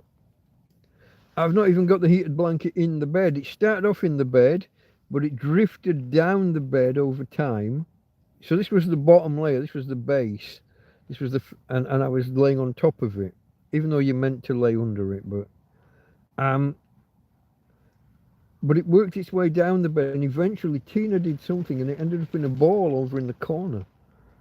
And I couldn't be asked remaking the whole bed. So I've dragged it up here out of the way. And it's just in the corner, it's screwed up in a ball behind me here. If I wanted to use it, I would have to remake the whole bed, then plug it in. And I haven't had enough power the last 4 or 5 days. Today I'm down at around 40, wasn't I, when I last looked? Whoops, hold on. Where's the proper button? Okay, we're down to 39, which is not bad considering I've been charging the tablet, the phone and the lantern all this time. We've lost about 2% while we've been live. That's not bad. But the electric blanket would take about I remember it taking 20% one time while I was testing it, and I'm not sure if that was half an hour or an hour. I'd have to look back at the videos from the videos from 8 or 9 months ago, wasn't it? When Adam and Mel brought it to me, and I tested it out a few times.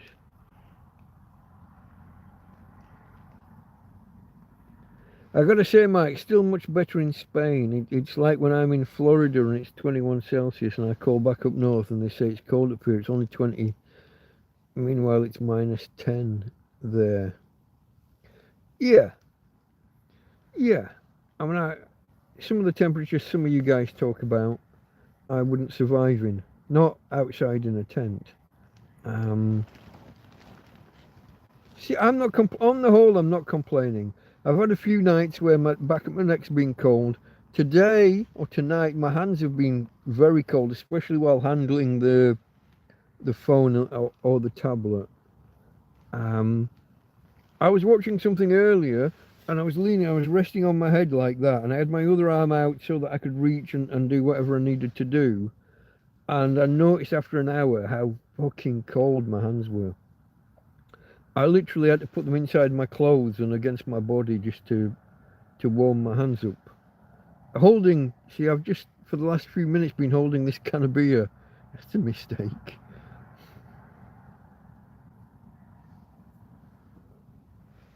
I need to put that down, and when I'm not doing anything on the screen, I need to get these hands inside the covers. Even if it's just under the top cover, it's going to be better than being out there. It is, you know, it's cold, but it's not like dangerously cold. There's no, it's not even that uncomfortable. It's well, my normal phrase would be to say it's the wrong side of comfortable. You got a line where you can be out and about and you're comfortable in it, but it's just the wrong side of that. It's not massively cold. It's not dangerously cold. I'm not gonna. This was the thing I discovered. Do you remember? I think it was last year. When you get these nights where it gets down to 4 degrees or so, in fact anything under 5 or 6, they open up emergency shelters in town for the homeless. I've got no idea where or how to find such a thing. I've got no intention of going there. Me and dog probably wouldn't be allowed in because dog.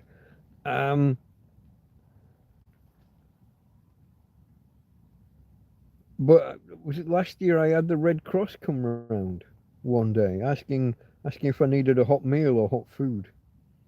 And it was the first time in, at that point, not 3 years, but 3 winters. It was the first time that I'd had any kind of charity approach me at all, or any organisation offering help. Yeah, and as soon as they saw the solar panel, they just ran away.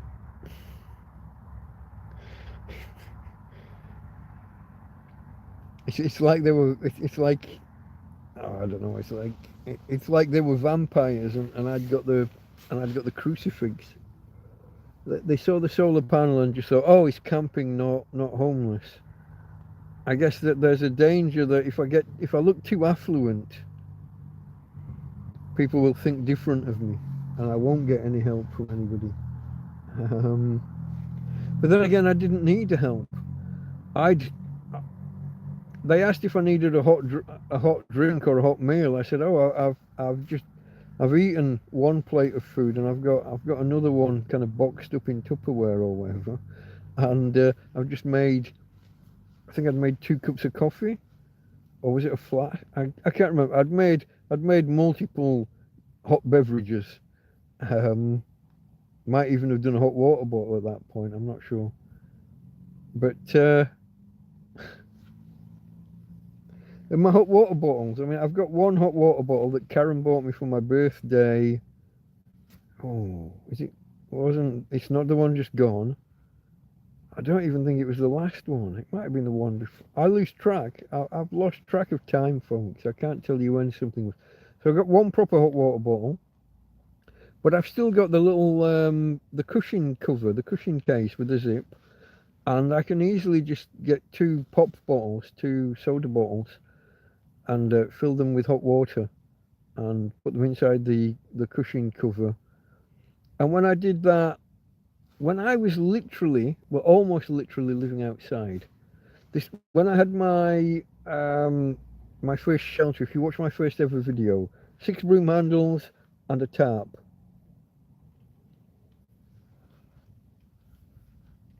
When I was in bed in that shelter, I was too hot with the hot water bottles.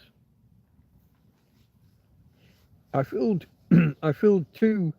This is before I had a proper hot water bottle. I filled 2 pop bottles, 2 2-litre soda bottles with boiling hot water. Put them in, check that they weren't leaking. When they're really hot, things can expand, and the seal on the seal on the cap on the lid can deform. In fact, the whole bottle can deform when you first put boiling hot water in. That's why I'll generally put a little bit of cool or tepid water in the bottom, pour the hot in. It deforms less when you do that, and it's less dangerous. But I've never had one of them split or break in any way. But just after you put the water in, turn it upside down and check that the seal's intact and it's not leaking. Inside the cushion cover with both of them, seal them up. I then made a flask of coffee, and my flask at the time was kind of bust. It didn't stay hot for more than, it'd stay hot for an hour, warm for 2 hours, and by 3 it was gone. But it should have lasted longer than that. When I first got it, it lasted longer than that. But if I put that flask inside the cushion cover with the 2 soda bottles, pop bottles of water, then the flask of coffee would stay hot all night. I would literally have a hot coffee 7 o'clock the next morning, or at any point in the night. But when those were inside, I put the covers back, put that into bed half an hour before I got in. And when we got in, it was kind of too hot. I had to push it down past my feet because it'd be annoying that it was too hot. I just haven't done that. Bearing in mind, I was often back then, I was boiling the water over just wood, just a wood fire. No gas bottles or anything back then. This came later. Indeed, well, I did gas barbecue for a while, but again, that was later. Recollections, folk, memories of winters past. Have you had some bright, sunshiny days? Not recently. Tomorrow, hopefully.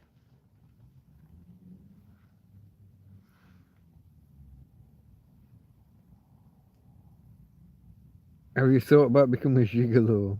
Who'd have me? Fucking hell.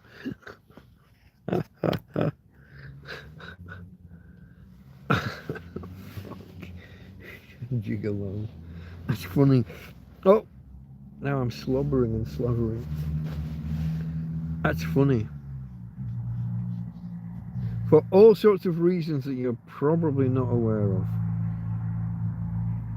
I could just say one word and have you look it up on Google. Cherubism.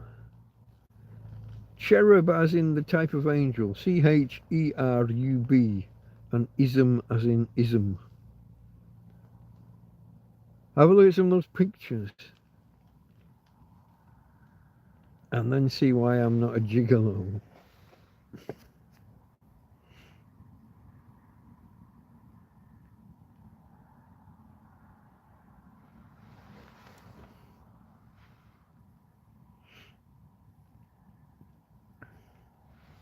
Farmers in Canada. I can't remember whether he's Canadian or he's American and got lots of family somewhere in America.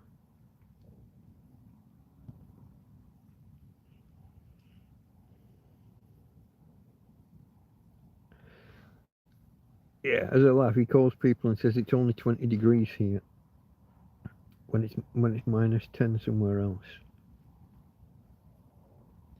Some lonely old ladies out there.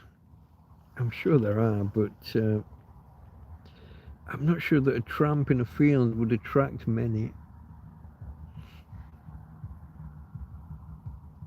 And how old is old as well?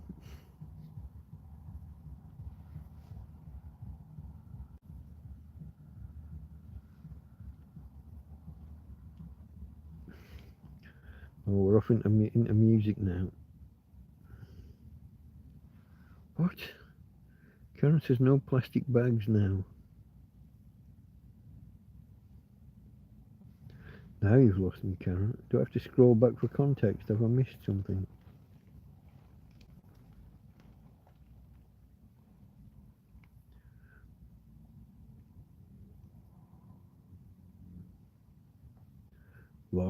Lost me. Unless it's being a shit and no plastic bags. Is it a doggy bag thing? Everyone, everybody, make sure you're on all messages. Absolutely.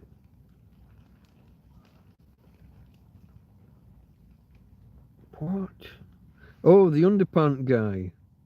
Well, I guess he was trying to blow a plane up, so it kind of wouldn't have mattered, would it?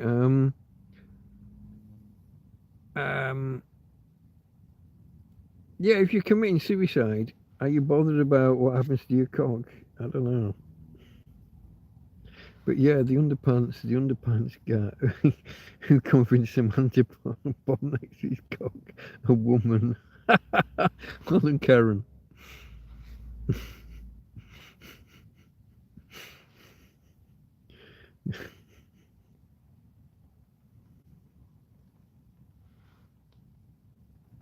I thought you had fallen off the bed. Karen, are you smoking something weird? What's going on? I'm lost. Oh, the front and back camera stuff. Oh yeah. Yeah. I should turn around fully before doing it, so you're not. Yeah. Or warn you in advance. She's still looking well. Yeah, Tina, she's okay. She's lovely in and of herself. She's lovely, kind of to interact with and be around. It's her body that's gradually failing. I'm starting to wonder about how long. Well, I've been wondering for a year, haven't I? I thought last Christmas was her last Christmas. You know, I've got George Michael in my head now. In the run up from the October onwards, what's that, 14, 15 months ago, I was telling people that would probably be her last Christmas. She made it to this one. She's still, like, physically, when I get her in her chariot, she's still, I mean, she struggles. She doesn't like getting into it. She doesn't like getting out of it. I'm starting to suffer with my body from carrying her, picking her up, moving her around. I kind of got a permanent backache, and it's more on one side than the other, which that unbalanced effect makes it kind of worse. Her body's deteriorating in ways that I'm starting to wonder how long can it go on. No pain. She's not in any. I see no signs of any pain. She's happy. You know, she has. There are hours where she's really happy. There are just some things happening that I'm not happy with.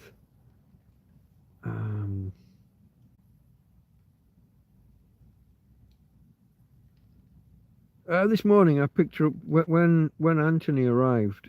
I put the belt under her hips or waist and went to pick her up, and before we got halfway out the door, she was already pissing all over the inside of the, you know, on the floor inside the tent. I don't like that. That makes the place stink. Because suddenly I had a guest and he was here, and I couldn't just clean up there and then. But she's less in control of those things.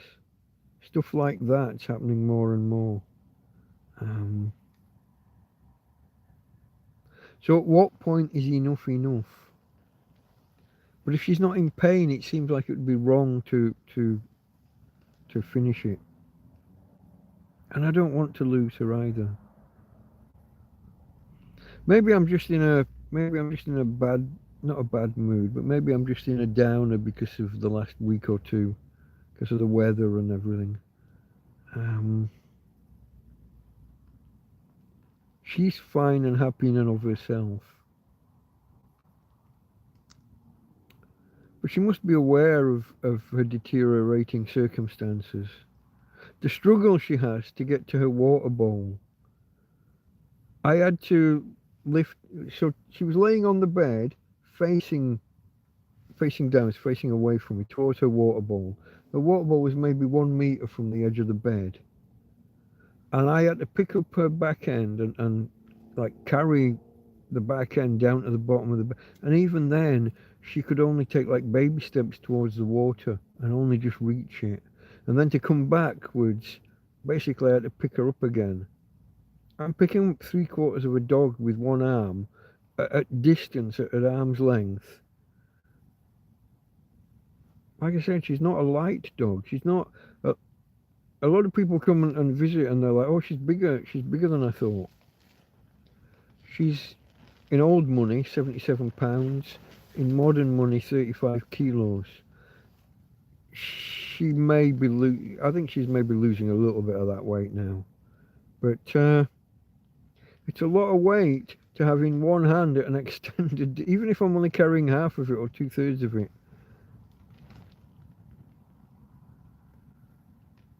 I'm going to cripple myself if I'm not careful. But I'll do it. She's saying that she's saying the peoples don't need the light on me. Oh, plastic bags at the airport with the all right, they've done away with that. Is that because different types of scanners or something? Or are they just relaxing all of that and realizing it's got nothing to do with anything? Plastic bags at the airport with your liquids or gels or whatever in it. There was that guy that one time, wasn't he? He wanted to take a bottle of water through, but he knew they'd confiscate it. You can buy water once you've gone through security, because they assume that any water you've got on you, you got from one of those shops or from their supplies. But you can't take water like from home and go there. So he froze it and said it's not a liquid, it's a solid. I'm not sure what the upshot was. I don't know. I don't know whether that still got confiscated or whether. But nice idea to at least try it. Kind of tell them fuck you. If you think that ice is a liquid, then you're an idiot. But I guess if they allowed it, then you could freeze anything and take it through. I don't know. What did I think? I was lost with multiple conversations going on. You'd said you were a shit, and Karen said something about plastic bags, and I was thinking like I do with Tina, you know, picking up the output in the plastic bag. Like I was lost. I was trapped between two different conversations, I think. It happens easily.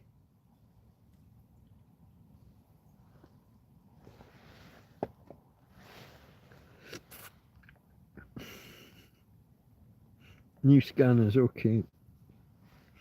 They can tell that something's not, they don't just tell that something's a liquid, they can tell what the liquid is just from the scanner. I hope this isn't a scanner that gets pointed at your body or something. Folks, I am just going to have to nip across and take 2 minutes. If you can just bear with me.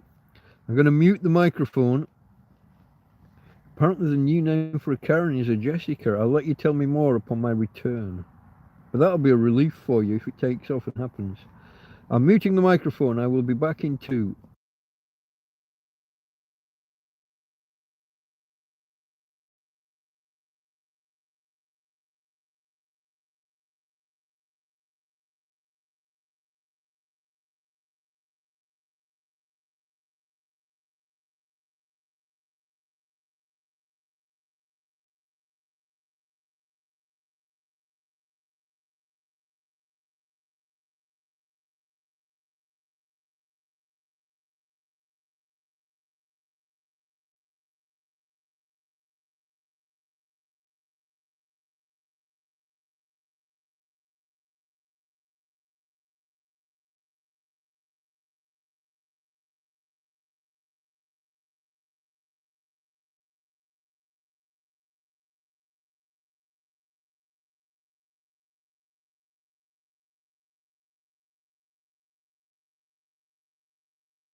He's taking a piss, lol.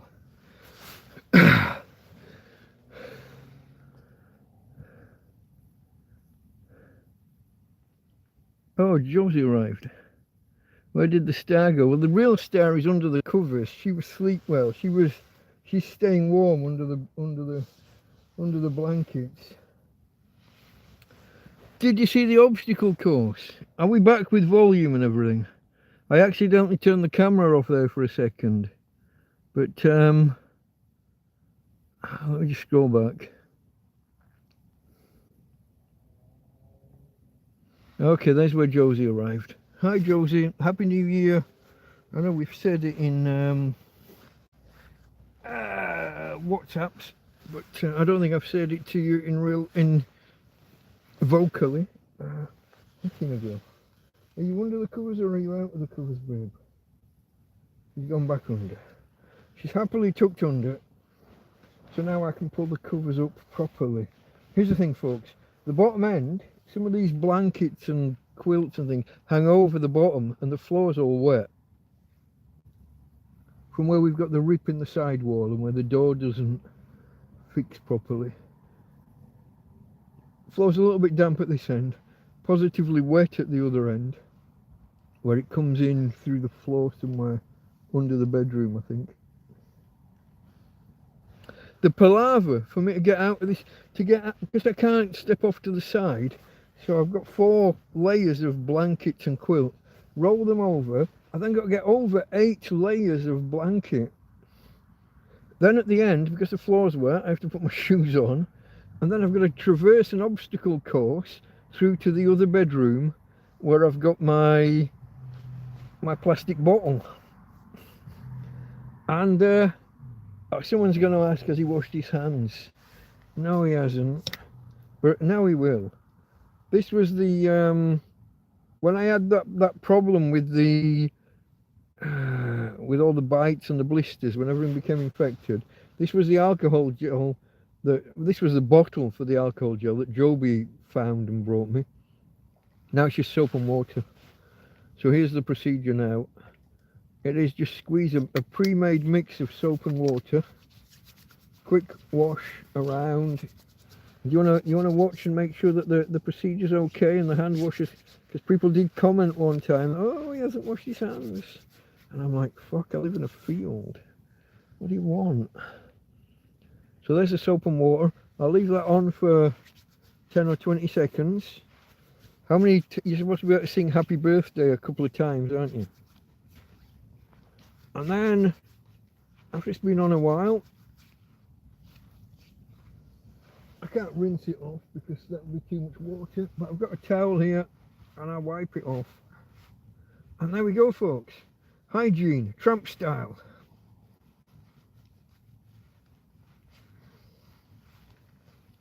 Oh, I unwrapped it.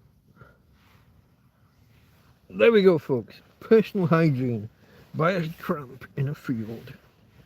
Just because somebody was going to say, he hasn't washed his hands.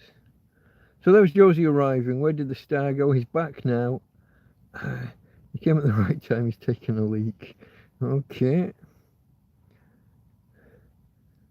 That's a piss off. Yeah, okay. Taking the piss, yeah. Did he survive the He did survive the wilderness, yeah. There's no wilderness. I don't go outside for it. I've got a plastic bottle with the top cut off. And I've got a stand, I've got a can that it sits in to stabilise it. And it gets emptied about 4 times a day.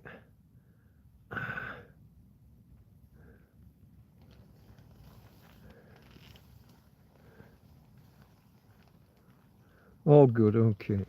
I did accidentally hit that. I was reaching for the microphone button and I hit the camera.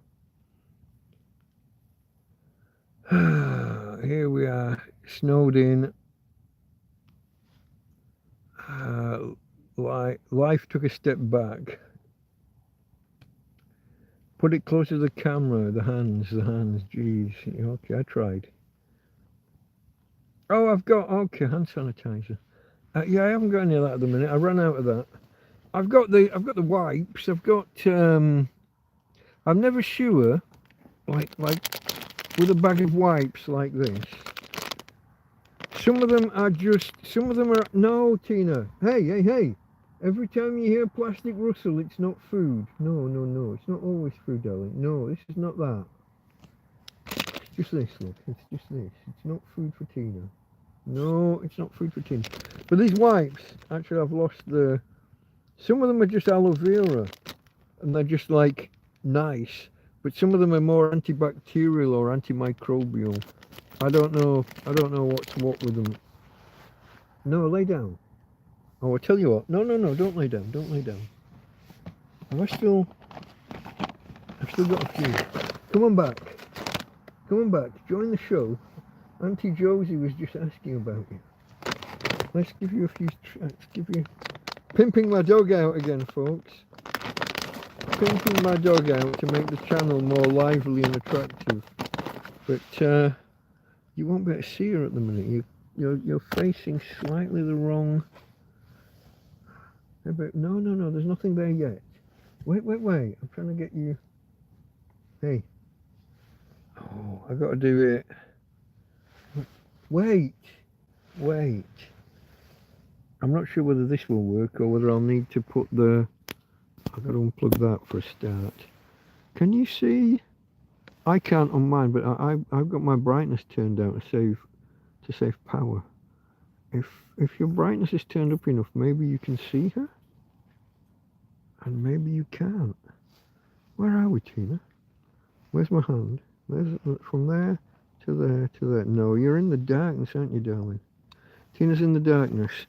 Let me do one of these abrupt screen changes that you don't like, everybody. You have to scroll now to get the... Hey, babe. Here's one for Tina. Sorry, folks. It was me rustling the plastic on that pack of wipes.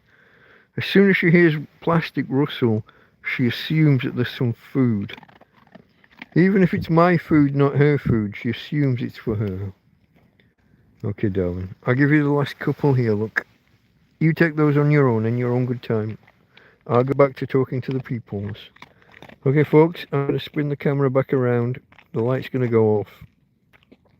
But there's Tina girl. That was it all, darling. That was everything. Oh! Look at me, in bed with my coat on. No more.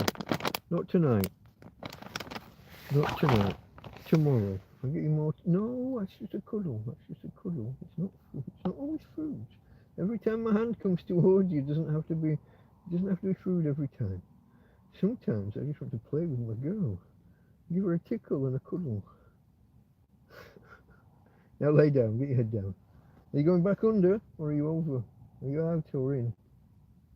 I don't know. I'm going to kind of get a little bit more in because cold, folks. I should label the stream something about a tramp in bed. Okay, scrolling forward, snowed in. I already covered that. Hand sanitizer would be appreciated. Yeah. Amsterdam is chaos. Lots of snow. Farmer Fabrizio has freezing rain here. I would say worse than straight snow. The snow changed into sheets of ice when the cars drive over it. Yeah, you get that kind of... Yeah.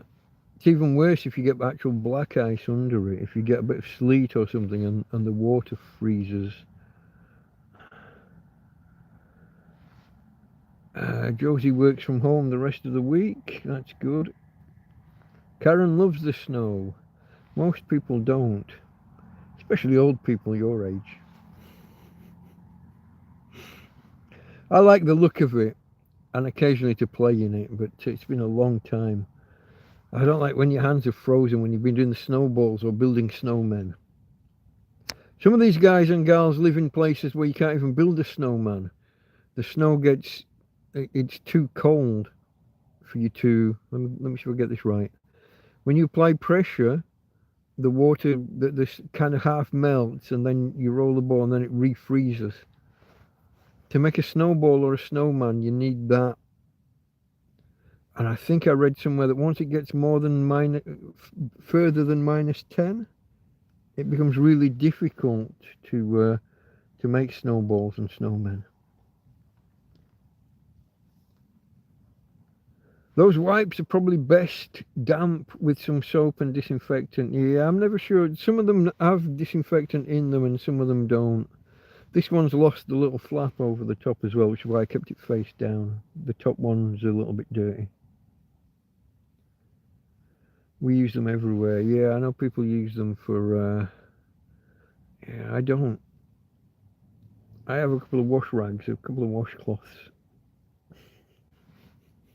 I'm not giving more details, except to say I lost one of the washcloths today somehow. That's a bit tricky. When everything is blanketed in clean white snow, it's a winter wonderland until you drive on the road. Karen sent me a photo the other day looking out from hers over a couple of fields and then onto the village, and there's the church with the spire and it's all just white. It was lovely.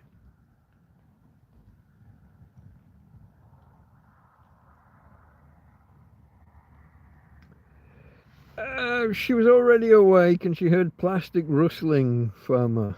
That's Tina's problem. Is like if I reach for like a fucking cotton bud, what do you know, the things you stick in your ear? Q-tip, I think, is a brand name. If I reach for something like that and she's here, she hears the plastic and it's a bit annoying. It's everything. As soon as she hears plastic rustle, she's out. Yeah. I love her, but she can be annoying still sometimes. Horrified at falling on snow. Yeah, yeah. Yeah, when you've got snow on the ground, it stays lighter. The light bounces around and it reflects and refracts probably, and it stays lighter much later. It can almost still be. It feels like it's almost daylight still at midnight. Depending on where you are. I mean, if you're off in the countryside, probably no different if you're too far away from street lights and things.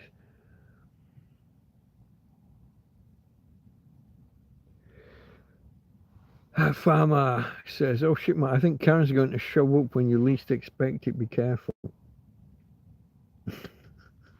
My age, like yeah.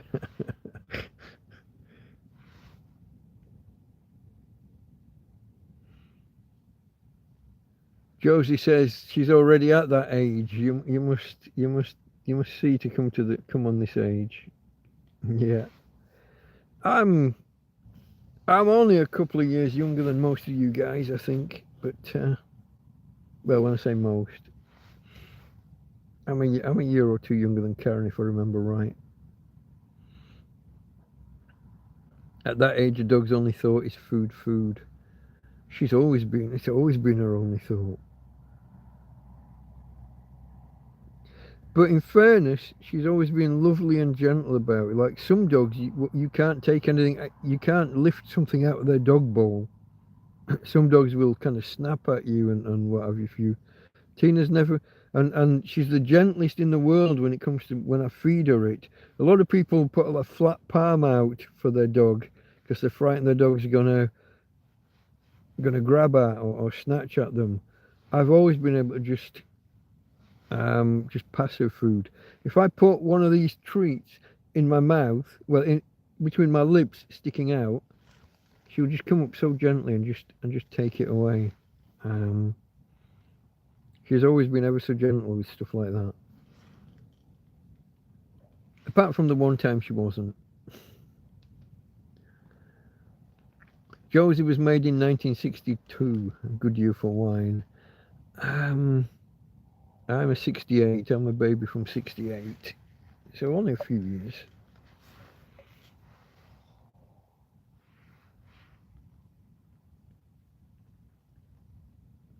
Remember, a woman doesn't go past 38 years. I thought it was 21 that they didn't get past. And then or do they get to 38 and then go backwards, maybe?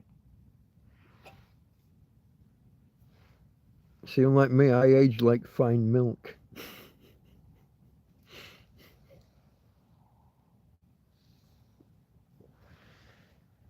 Hence not being able to be a gigolo.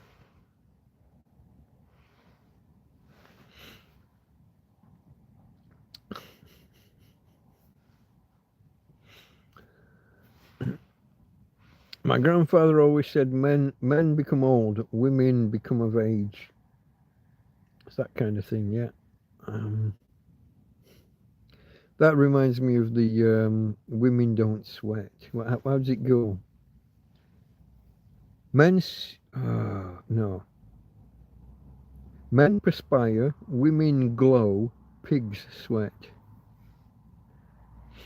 You can adjust the order of those statements, can't you? Pigs sweat, men perspire, ladies glow. Something like that. Red wine that's becoming more silver. That's a hair reference, I'm going to bet. Okay. Okay, folks, 10 of you out there. No, it just changed to 9 as I said that. Thanks for that. Somebody just quit. We've got what? We've got 3 of you active here, have we? It's Karen, Farmer, and Josie. I'm sure there are more out there still. How far back do I have to scroll to find someone that's not one of you 3?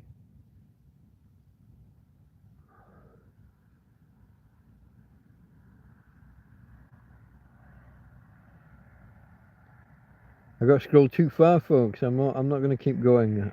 I'll lose track if I keep going that far.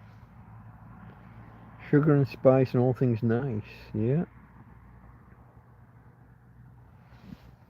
That's what little girls are made of.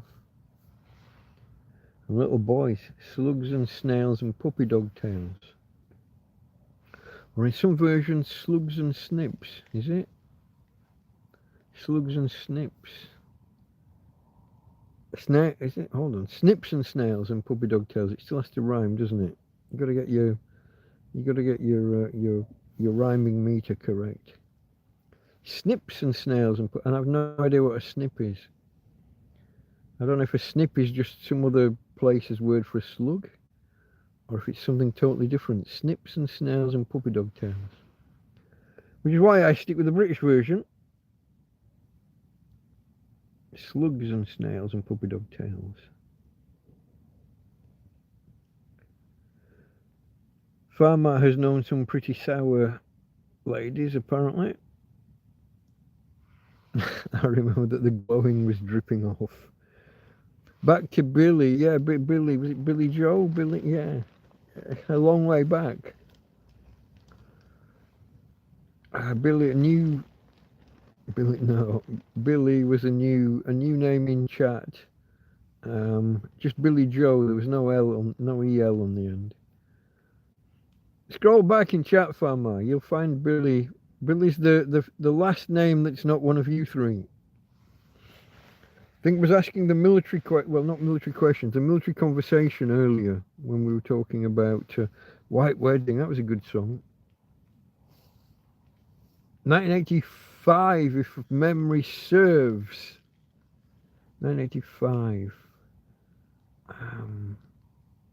The summer thereof, while I was in slot machine arcades in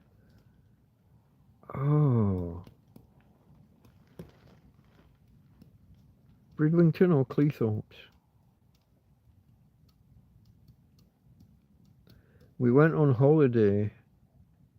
My brother took one of his friends. This is the same, it was the same summer, I'm pretty sure it was the same summer as Live Aid, which is why I'm saying 85.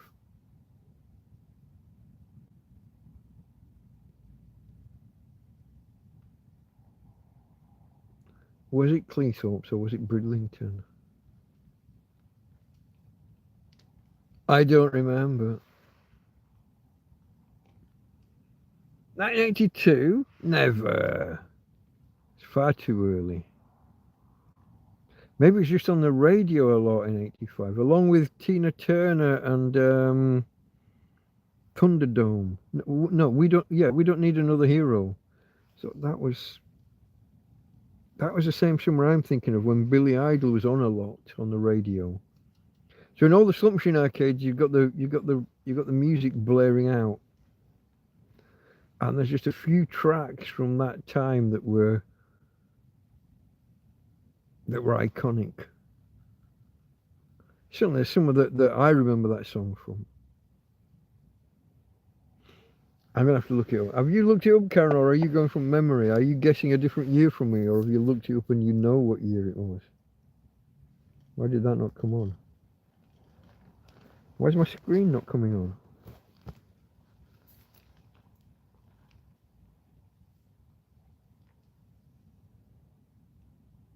What's going on? My tablet has just gone off. It's not working at all. Is it because of the cold? Has it gone off in the cold?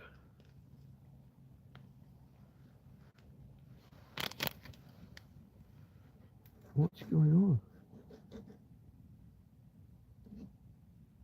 I hope this power lead hasn't like shorted out or something.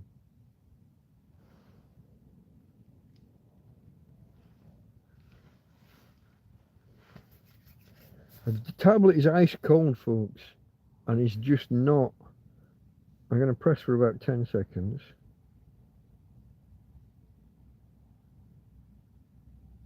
Nothing. That's not good. I did this once before. I was really panicked. Oh, it was at that point, it was actually on, but the screen was blank. And it was only about an hour later I was able to turn it back on again. This is not doing anything.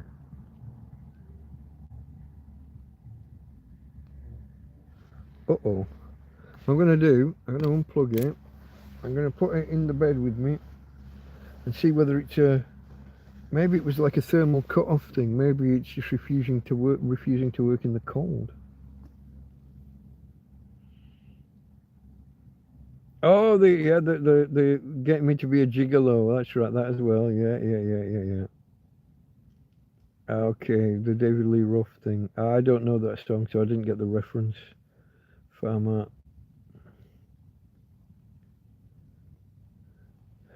Definitely 82 looked it up. It must have just become more popular later. Well, not more popular. It must have been popular again a few summers later. Don't know.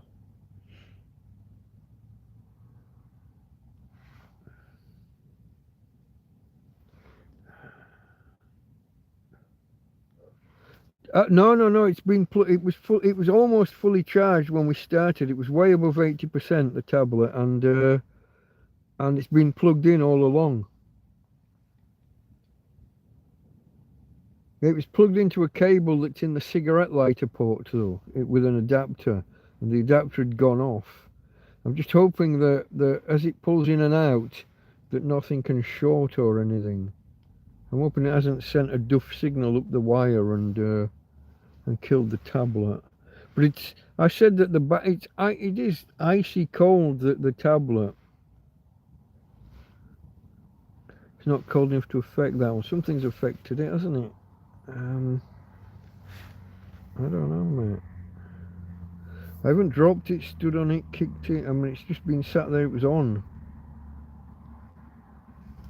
I'm going to go for a longer press. Some of these things have like a 30-second reset or something, don't they?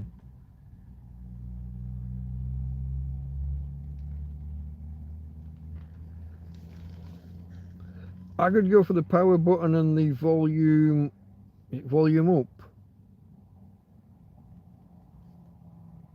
I'm shaking, it's not vibrating, no. I'm not putting it inside the bed because it's got a vibrate function. I'm getting nothing, folks. I'll tell you what I could try. It was on a USB-A socket. I can USB-C to C instead of A to C. Let me see whether that even takes a charge. Does that have a difference? Does that make a difference to the charge? It does. Currently, it's taking outputting 2 watts equal 4. Now it's outputting 8. This tablet is on. I think it's on and the screen's off for some reason.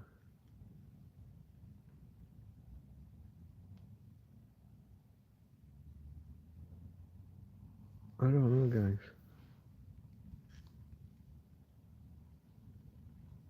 If I had a bright enough light, a bright enough torch, I could shine and see whether the screen's on or not. Whether it's maybe the backlight's gone. So if you press and hold the button nowadays, you don't necessarily turn things off. What was it I had with the phone? I pressed and held the on-off button, and it brought up some kind of fucking AI rubbish. I can't shut it down. I don't think the on-off button is a proper on-off button anymore. The tablet is mad with me, maybe. Maybe I should just unplug the power and wait for it to run out. I had this, I mentioned it a couple of weeks ago. There was an alarm going off on it. I had a timer set.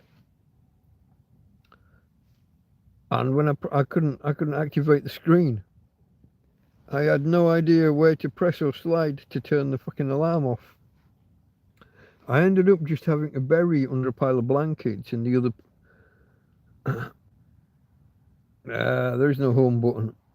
There isn't. I'd be guessing. You mean the home button like that would be on the screen down here somewhere? There's only an on-off. There's an on button or off button and 2 volume up, volume down. I might try the power and the volume up. Hold on. I gotta get the positioning right.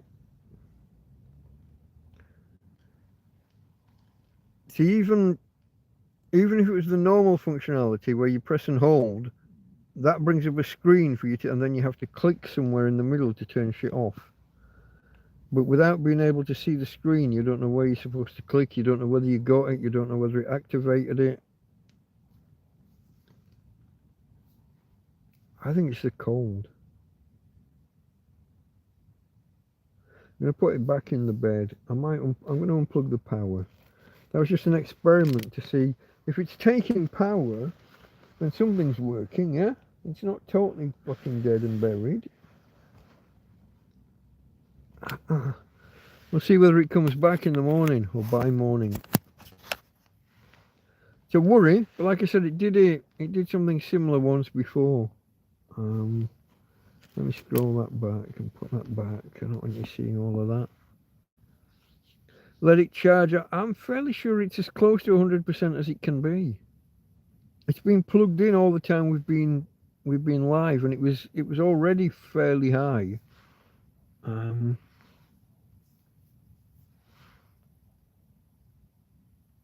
Home button. So you sound like an iPhone user. The phone is mad on you, yeah. Maybe you dimmed the screen.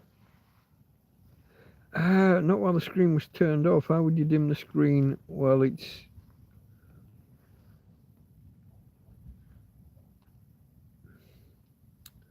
Yeah, I've tried plugging it in. It didn't make a difference. This is just silliness. I'm fairly confident it'll come back. I haven't, like I said, I haven't dropped it. I haven't leaned on it. I haven't stood on it. It was just here by the side of me, and suddenly it's off.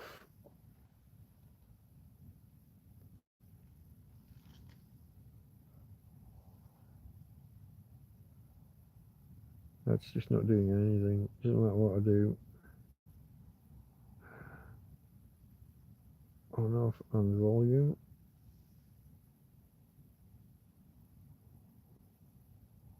No, on off on the other volume. No.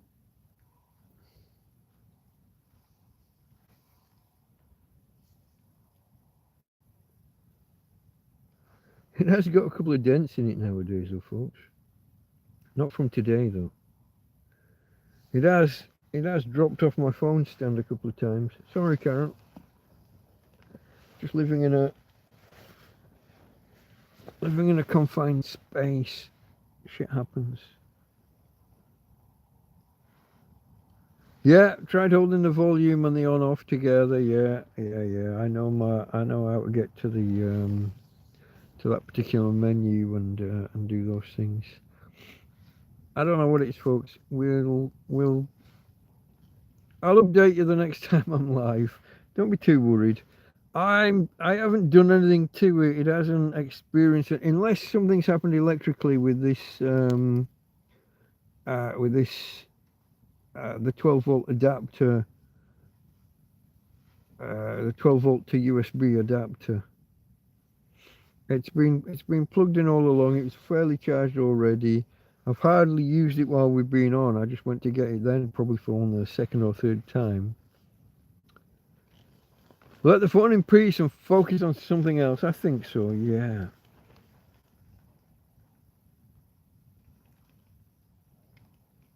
If it's a Samsung, it should have a home picture on the front. Hold that down. No, there's no buttons or anything on the front. It's just a flat tablet. And there's no screen on, so if it was a picture on the screen you meant, that's not going to do anything. But yeah, it is a Samsung. Only the best for me. The Samsung survive better than the fruity phones.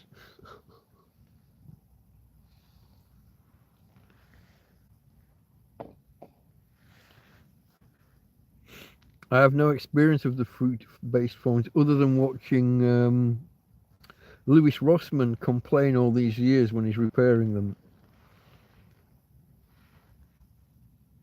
I don't know the Gigolo song. I have no knowledge of... I know the name David Lee Roth, if that's the one that you were on about. I don't know any songs by him. Not my kind of music from what I remember. You're talking about something approaching heavy metal. Some kind of heavy rock. We eat apples, yeah. They make nice pies, but Mr. Kipling agrees. Reference only for the Brits there, probably, I think. I don't know if Mr. Kipling exists in other... Oh, shit. Josie wants to know about... Someone made a joke earlier about I should become a gigolo. Have I thought about becoming a gigolo?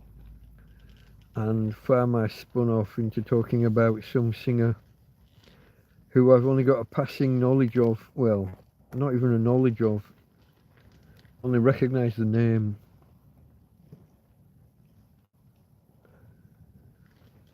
Oh, that's a real one, folks. That's a real one. That's not a... There is indeed a bite out of the apple in the Apple logo, and people surmise it's because Alan Turing, basically the inventor of the modern computer, died from biting into a poisoned apple after all his trials and tribulations with his chemical castration. Following being found for cottaging. Karen's run out of power and it's bedtime. She's off. Good night, Karen. Sorry your plans were upset and you didn't get to come out at New Year. Or just after.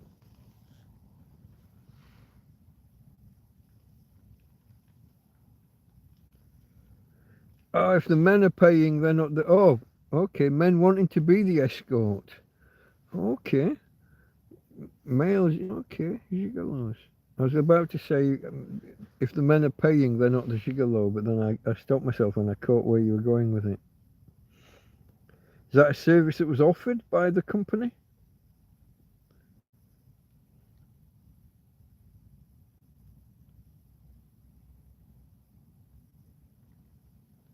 The guys thought they'd make easy money by having, yeah.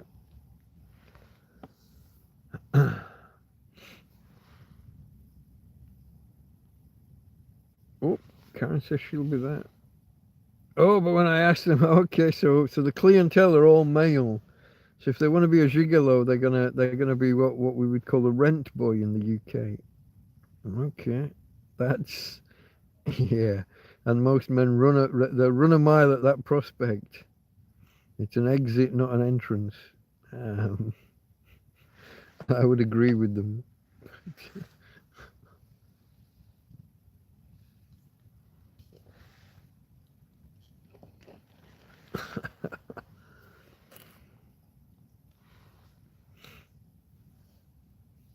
My hands have warmed up at least, folks. My hands aren't as cold. That's interesting. Let me just. I just want to check this again.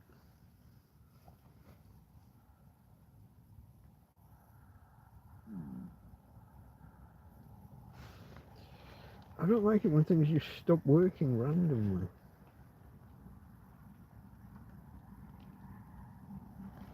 It's not making any sounds or anything.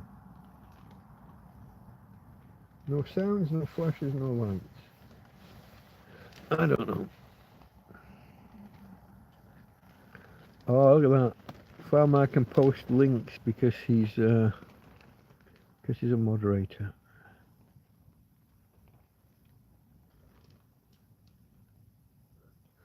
Yeah, that's when the most lost interest. They were shocked, especially the most money they can make is off guys. Yeah.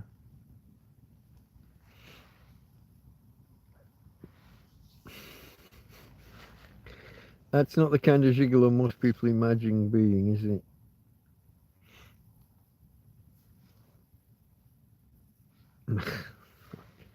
I bet you've got some stories to tell though, Josie. Did I just finish it? I did not finish this beer. Folks, we just hit the 3-hour mark. We're down to just 8 viewers. Are we carrying on? I'm happy to if there's enough of you out there, but I think there's only 2 of you talking now.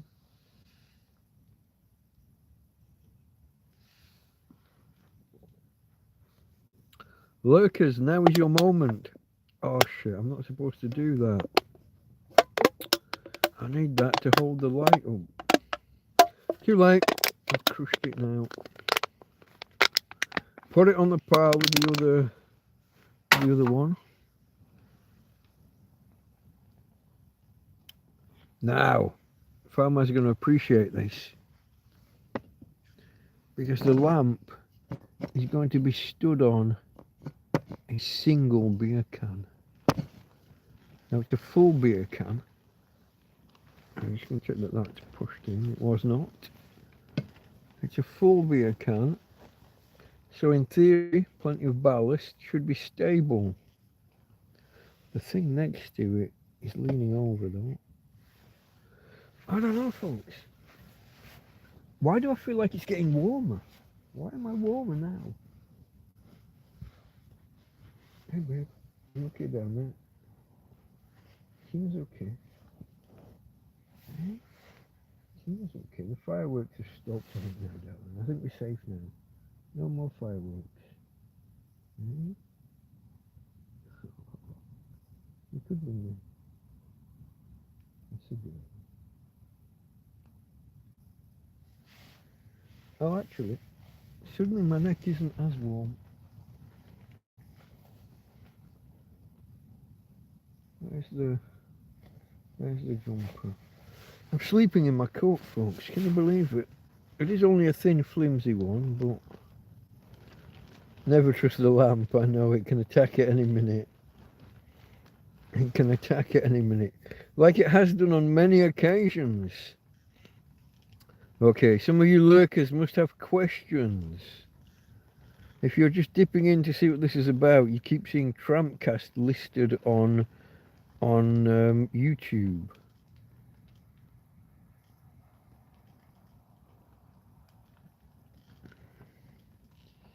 Many times. Yeah, we've been attacked by the lamp quite a few times.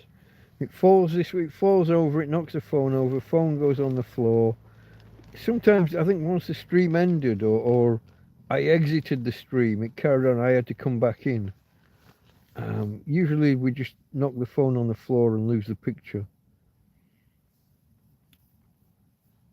I will be able to play that back tomorrow and have a listen to that particular song.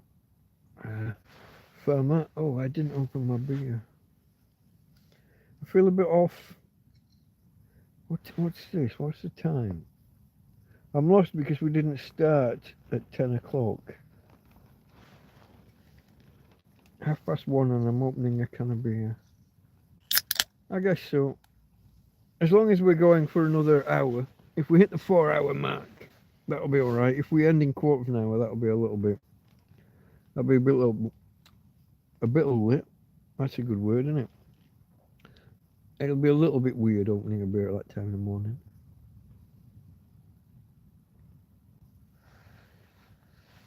But I guess it's not the first time. Didn't we do one of these where I started at 11 one time? And we went through till after 5 in the morning. I think we did. And I have had a big... Oh, no, it's not... No, I'm feeling fine. I'm a bit sleep deprived, but then I've had two. I had a huge nap late afternoon, and then I slept again early evening. When I woke up, I was a little bit lost as to why am I waking up from a big sleep and it's still dark. It was like 8 o'clock at night. What the fuck? Something like that. I'd been thinking earlier I was going to do a live stream tonight. But then when I woke up at 8, and I'm thinking,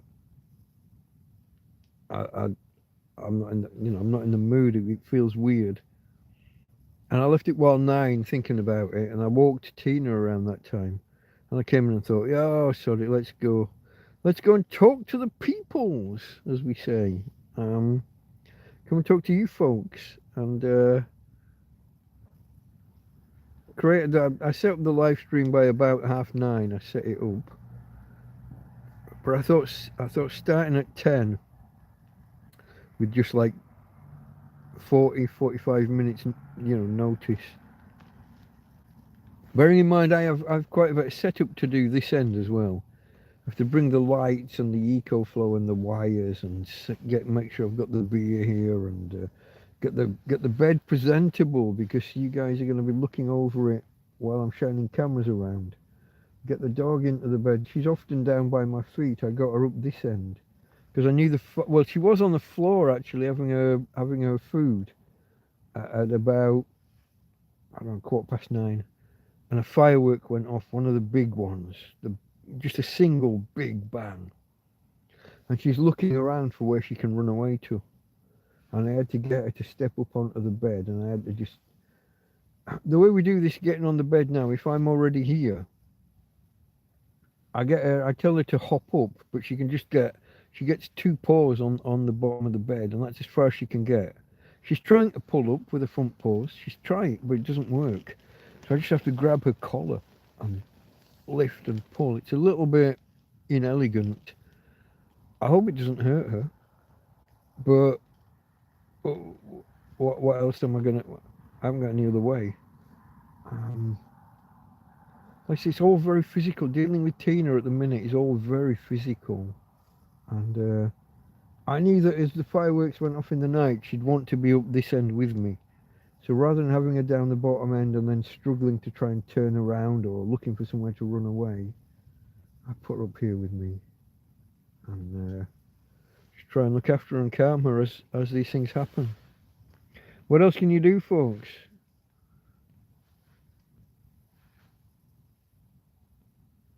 The rest are shy or only listeners. Yeah, maybe they're away from the keyboard and can't type. I know quite a few people do that. Even on replay, I know a lot of people just have it on as no, just have it. It's just noise in the background, like while they're at work and things, because it goes on a few hours. Some people some people put me on just to go to sleep too. Um, I'm not sure what that says, but some people literally, oh, it's time for bed. We'll just put that guy on. Um, Yo, people, where are you listening from? Just let us know that. Yeah.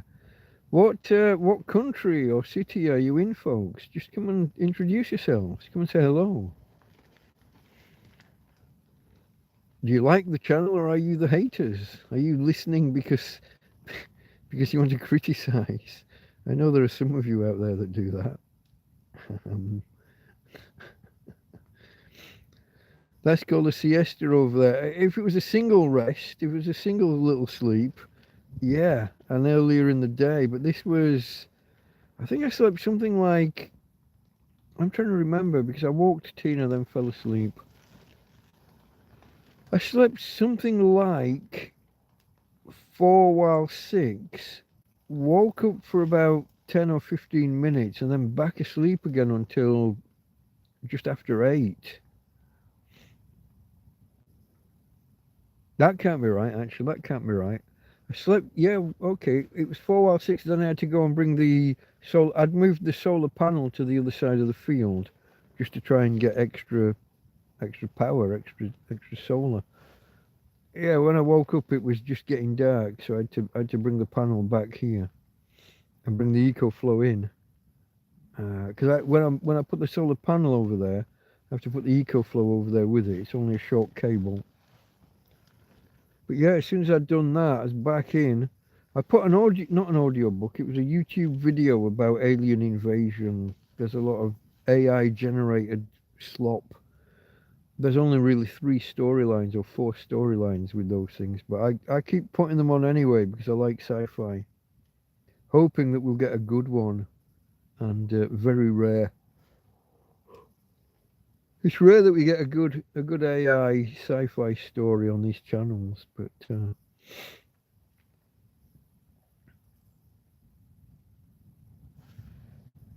what have we got here from Farmer? Oh, he doesn't tell me the name of the song, just has another good song. Link is Mick Jagger and possibly David Bowie. Van Halen. That's another one I know the name and don't know the song. Don't know any songs. Couldn't name a single song by Van Halen.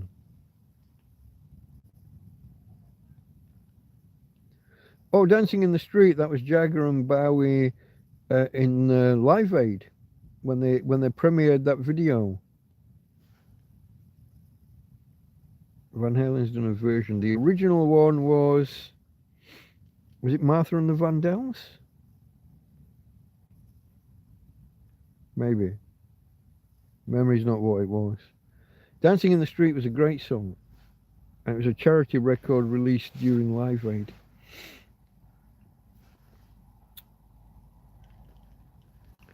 Jagger and Bowie found in bed together one time.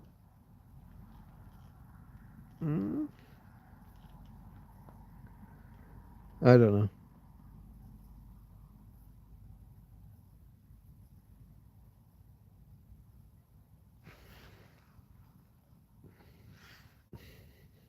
Cheers, folks.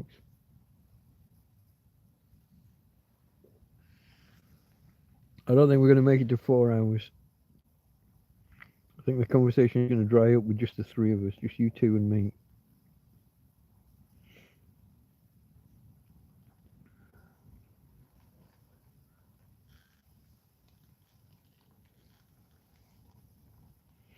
Oh, cheers, that's fun. No, you're welcome, mate. Better than a sleeping pill, listening to me. I don't know.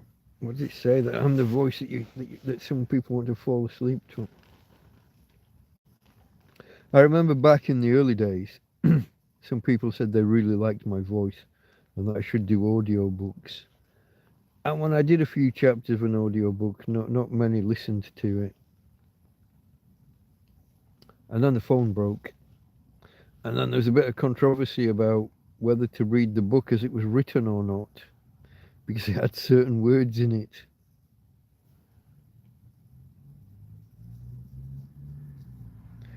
Yeah.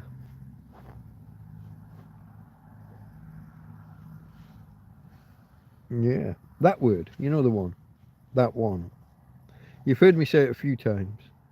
But whether to put out an audio book with that word in, or whether to use the N-word euphemism, literally say N-word, or whether to just bleep out the word. I don't know. I don't know what I would do. Oh, I would never get a job in any actual voiceover work or anything. Just me and my little YouTube channel here.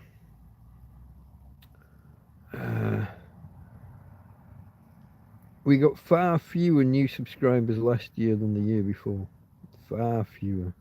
If I had a tablet to load up, I could tell you some numbers, but the channel's not growing, and I don't really expect it to. It's a tramp set of field. I mean, it's not high intellect, it's not high interest, it's not that captivating. The channel does best when I face 2 weeks of thunderstorms and the field's about to flood, and when there's danger. That's when the channel gets new subscribers. But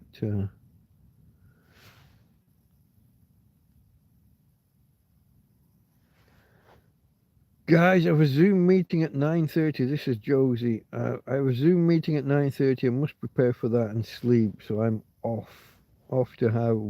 Okay. Have fun. We will. Good night, Josie. Farmer says 17 likes. I'm only seeing 16. I think you got a few in 2025. Does anybody remember the peak though when we were getting like 46 likes on a stream? 46. We're a long way down from those peaks. Yeah, Happy New Year again, Josie, and I hope you did have a merry. I hope you had a good Christmas, a Merry Christmas. Okay, Farmer.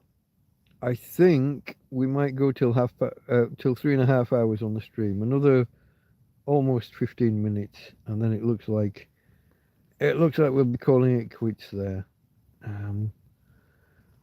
Otherwise, it's just me and you, or if you drop out, it might end up being a monologue with just me. And I don't have topics for monologue.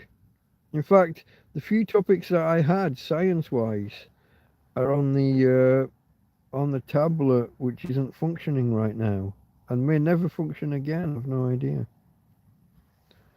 But what topics do we have? I saw that scientists are now considering, get this, anyone who's British and knows Quatermass, which is a science fiction, a set of science fiction films. One of the Quatermass films, somebody Neil, what was the guy who did the writer behind Quatermass? So these are a set of sci-fi films and books and things, probably from the 50s, I think. I want to say Andrew Neil, but that's not right. And again, I can't look it up. Quatermass, spelt like Quartermass, but without the middle R, without the R in the middle. Quatermass. One of those films, they found something kind of demonic, something going wrong in London, something psychically projecting. And it turned out that there was an alien spaceship buried under this particular area of London. and they decided they were Martians. And then the outcome, the upshot was that they came here and then evolved some more, and we are them. We are Martians. That was the upshot of the Quatermass film. And scientists are finding things on Mars that look like they might be precursors to life. They might be fossilized I'm not going to say bacteria, archaea, or whatever the other branches of life are that we have that we've discovered here on Earth. But they're finding signs, and when you look at how they think Mars was with water and things, however many billion years ago, and that Mars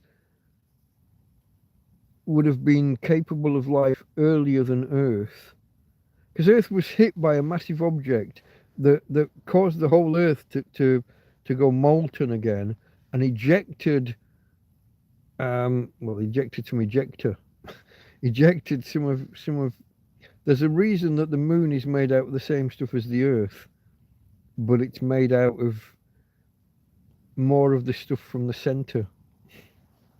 We were hit by a massive object, this is the theory anyway, and formed the moon. But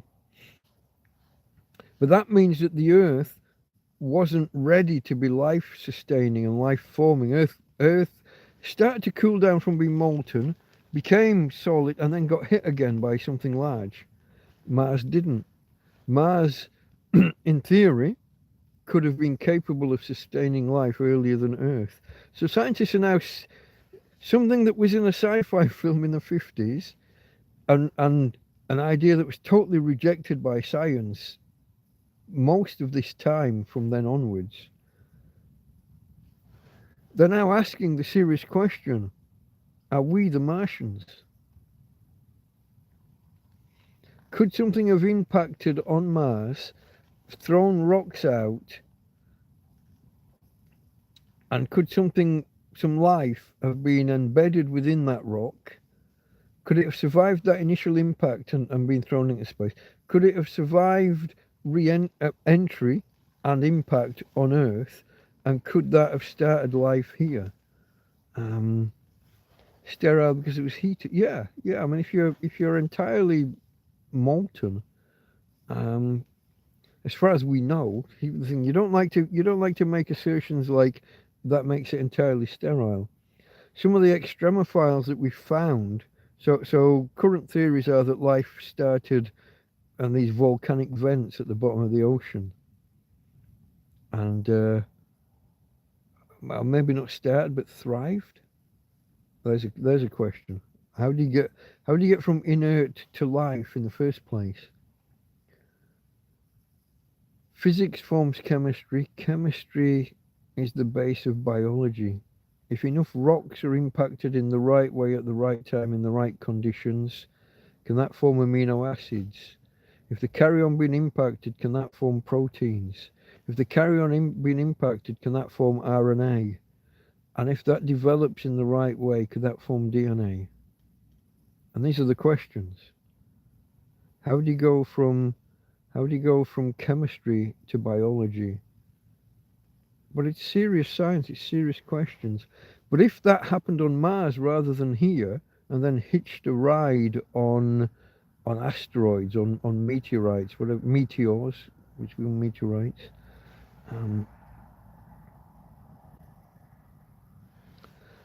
Here we go. Yeah, I saw a program called Horizon on the BBC I think made in the 70s. I probably saw a repeat in the 80s, where they were firing different chemicals. They were causing impacts and firing chemicals together, trying to build amino acids.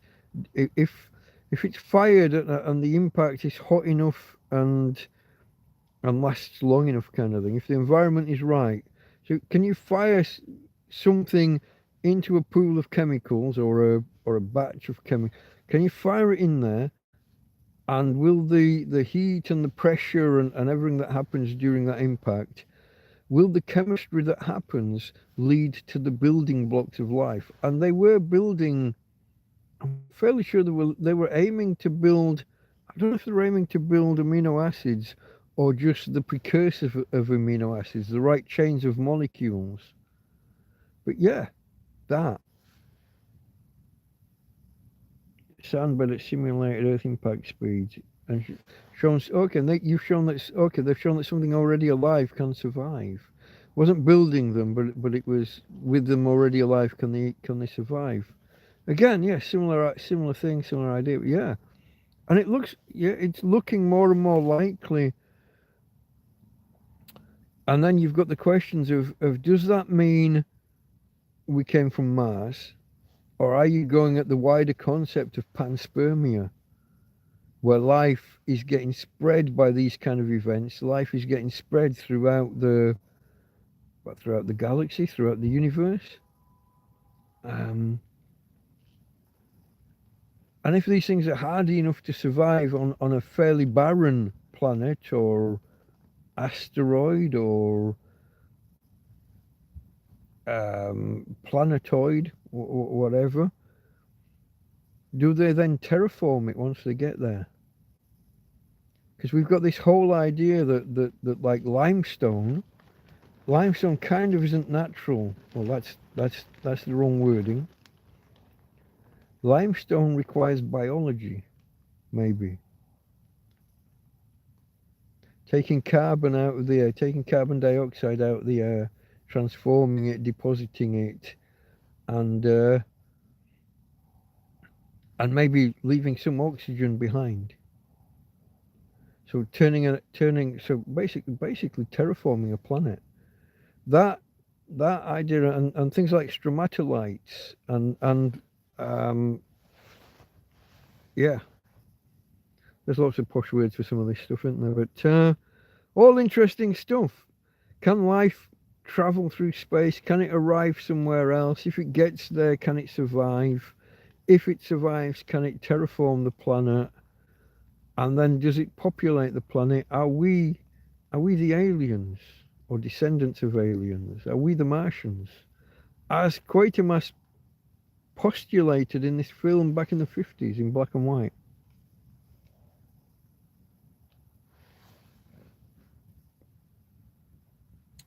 Okay, how about this though? Even before you get to a single cell, how do you get a single cell?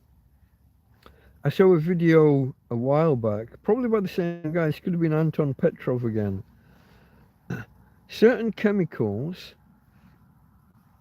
have kind of two ends, and one is hydrophobic and the other is hydrophilic. And if they arrange in a certain shape, basically a ball, imagine a globe, and the outside is hydrophobic, so rejects water, and the inside is hydrophilic and wants water. So you end up with this shell with a liquid inside, but that's more or less impermeable from the outside. And that's basically the beginning of a cell. I mean, you need biology to be at work. You need other stuff on the inside doing its stuff. But that could be the basis of cellular life, single cell. And then you need the other stuff to come inside. What's the power station stuff called? It's passed down only from the female line. It has a word. I'm not going to remember the word.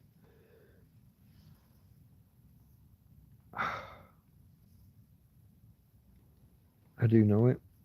But basically, when they talk about a cell now, they call this the power station of the cell. Basically, it was a second organism that came inside that. It's a second cell that came inside that first cell. And now it's part of the maternal DNA that's passed down. You've probably got the word that I don't have. Read the I'm going back. I have to read some stuff that I've missed. Yeah.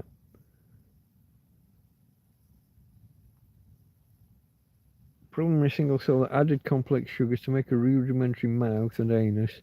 That was the first life. But where did that initial single cell come from? You think it came in on a meteor? It could. I mean, this would be panspermia, or it could just be the impact and chemistry. And that's the question. Did life start here? Did it start as a single event, or was it a whole? Was there like millions and billions of the same event happening all over the earth? Is it a lightning strike? Is it an impact? If you've got that bubbling cauldron of chemicals, that primordial soup, as it were, is it then lightning strikes? Is it impacts? Is it just heat and pressure? Or is it something that arrived from elsewhere? Did it arrive partially formed or fully formed? Yeah, the primordial goop. I got you. I read part and then went off on one. I went on my own tangent and then got back, and you were already there. But yeah, no, that's it. I just find it fascinating. Just to finish this one topic off, I find it fascinating that something that was in a sci-fi film in the 50s and that was pure hokum at the time is now serious consideration by science. That's not even one of the things that was written on my tablet as one of the topics that I wanted to get to. It's just something I saw. I think I watched it last night. Again, though, Anton Petrov. I watched one today by Sabina Hossenfelder, but I can't remember. What was that about? She's on the mark at the minute. She's amazing. She's calling out all sorts of fields of science as being hokum, of being rubbish, of being bad science. And she basically, she didn't lose her job, but she lost her membership of a science academy for calling out what she thinks is pseudoscience, which is certain branches of physics at the minute. She really thinks that a lot of these things are untestable. There'll never be an experiment that can ever test it, detect it, prove it, and so it's not science. She also thinks that we're lost in a sea of maths that's going nowhere, and she thinks that we're drowning in irrelevant papers, scientific papers that are being read by no one and that are in the way of people seeing real papers about things because of the push in academia, publish or be damned kind of thing. Did you have anything to eat tonight? Let's say around 7 p.m. No, I had breakfast this morning. Why would you ask that? Or are you thinking that's why I ran out of energy and fell asleep? Or do you think that I ate and then fell asleep? No, I am pretty much a one meal a day guy most days. And when Anthony brings me a breakfast, sometimes I struggle to finish it. I'll surreptitiously feed some of it to the dog, and or other times if there's a lot, I'll wrap it up and say, oof, I'll have to have that later. No second meal tonight or today. I was going to cook a stew, but then Anthony arrived with breakfast. So he arrived just after 11. I was planning somewhere between 1 and 2 cooking a big stew because I've got some of my Christmas veg left over still. I've got leeks and celery and carrots. Carrots are starting to get a little bit iffy. Leeks, carrots. I mean that's almost your mirepoix or sofrito. I've got onions. I've got potatoes as well. So I got the basis of I've got chickpeas and lentils. I've got all the spices. Well, not all, but I could have made some kind of stew or curry or like a chili. I got stuff waiting to be used up, folks. I got stuff.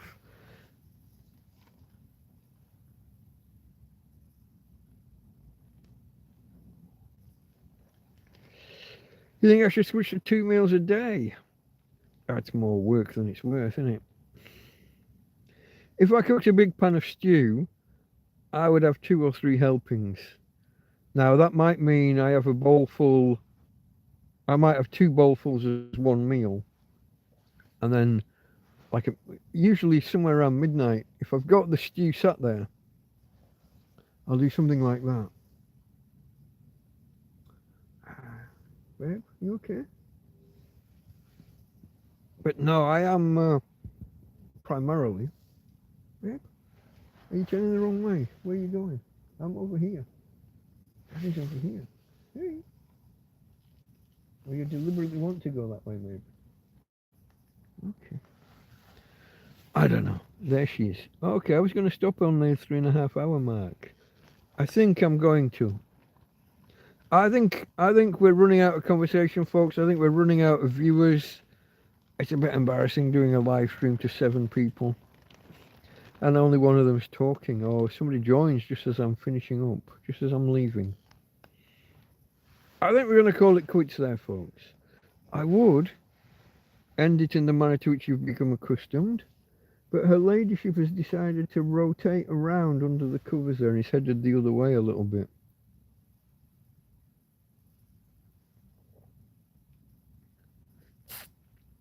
Oatmeal, yeah, I do porridge. I've still got some porridge oats left. Well, I don't really. I add a little bit of sugar sometimes. I've got honey, but it's not open. And then dinner would be good. I don't know, mate. Yeah, I sometimes do something simple like that. I did yesterday. I had a bowl of Weetabix. I don't know if you know what Weetabix are. They're wheat biscuits that you drown in milk. I had some of that yesterday. I've still got some I was going to have today, but never got around to because I'd already eaten. Anyway, folks, let's draw a line under it there. We are not going to make it to the 4 hour mark. That means anyone who's just arrived and who wants to watch the whole live stream complete with chat replay, you're going to have to wait about 15 hours for YouTube to process it. If we'd done another 25 minutes, it would have been processed about, well, between 15 and 30 minutes after that. But we're not going to make it to the 4 hour mark. I am getting a little bit tired as well. That's a false yawn. That happened that's psychosomatic because I thought I will say that I'm getting a bit tired. I'm a bit tired. I'm not quite that tired. But yeah, okay, folks. What the fuck? Is that the tent moving in the wind, or is there something in here?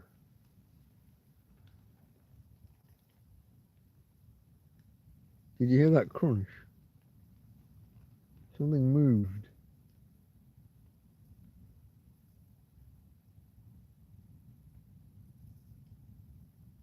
I said the other day that I thought that there might have been a mouse in because my cheese had a bite. It had a nibble taken out of the corner. I re-examined it the day after. Dog. It's a single bite through the corner. Rather than multiple nibbles around. You just see like the teeth marks. Whereas when it's mice, it's a lot more. I'm going to assume that was just something moving and nothing. Okay, folks, I am going to draw a line under it there, as I said. Wishing you all a happy, prosperous, healthy New Year, as I said earlier, and hope you all had a Merry Christmas. In my head, Christmas is now over. In some people's, you've got a little bit to go. Some, it ended, but I was watching a gardener. He shredded his Christmas tree, I think either on Boxing Day or the day after Boxing Day, for mulch, but that's not my way. But anyway, folks, wishing you all the best. And from Tina, who unfortunately is under the covers at the moment and a little bit asleep, and from me, Delta Mike, out. Catch you later.